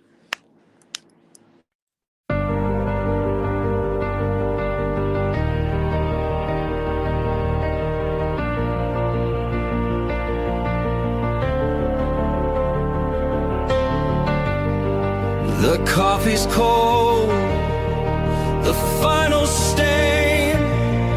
We laid the map out in the pouring rain. No hidden corners left to creep. The dark truth woke while the city was asleep. The evidence lines up straight and true. A perfect picture of what they chose to do. The quiet street erupts in flashing light. A reckoning delivered in the night. SWAT serves the warrant, loud and clear. The sound of justice, the only thing we hear. At the True Crime Cafe, we watch the suspect finally pay. The dark truth is backed and signed and sealed. The wound is closed, the name is finally healed. It's finally healed.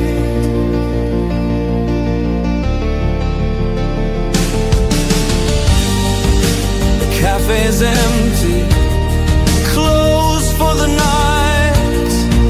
We put the darkness back into the light. We'll wipe the counter, set the empty chair, and wait right here for the next secret laid bare. Until the next one.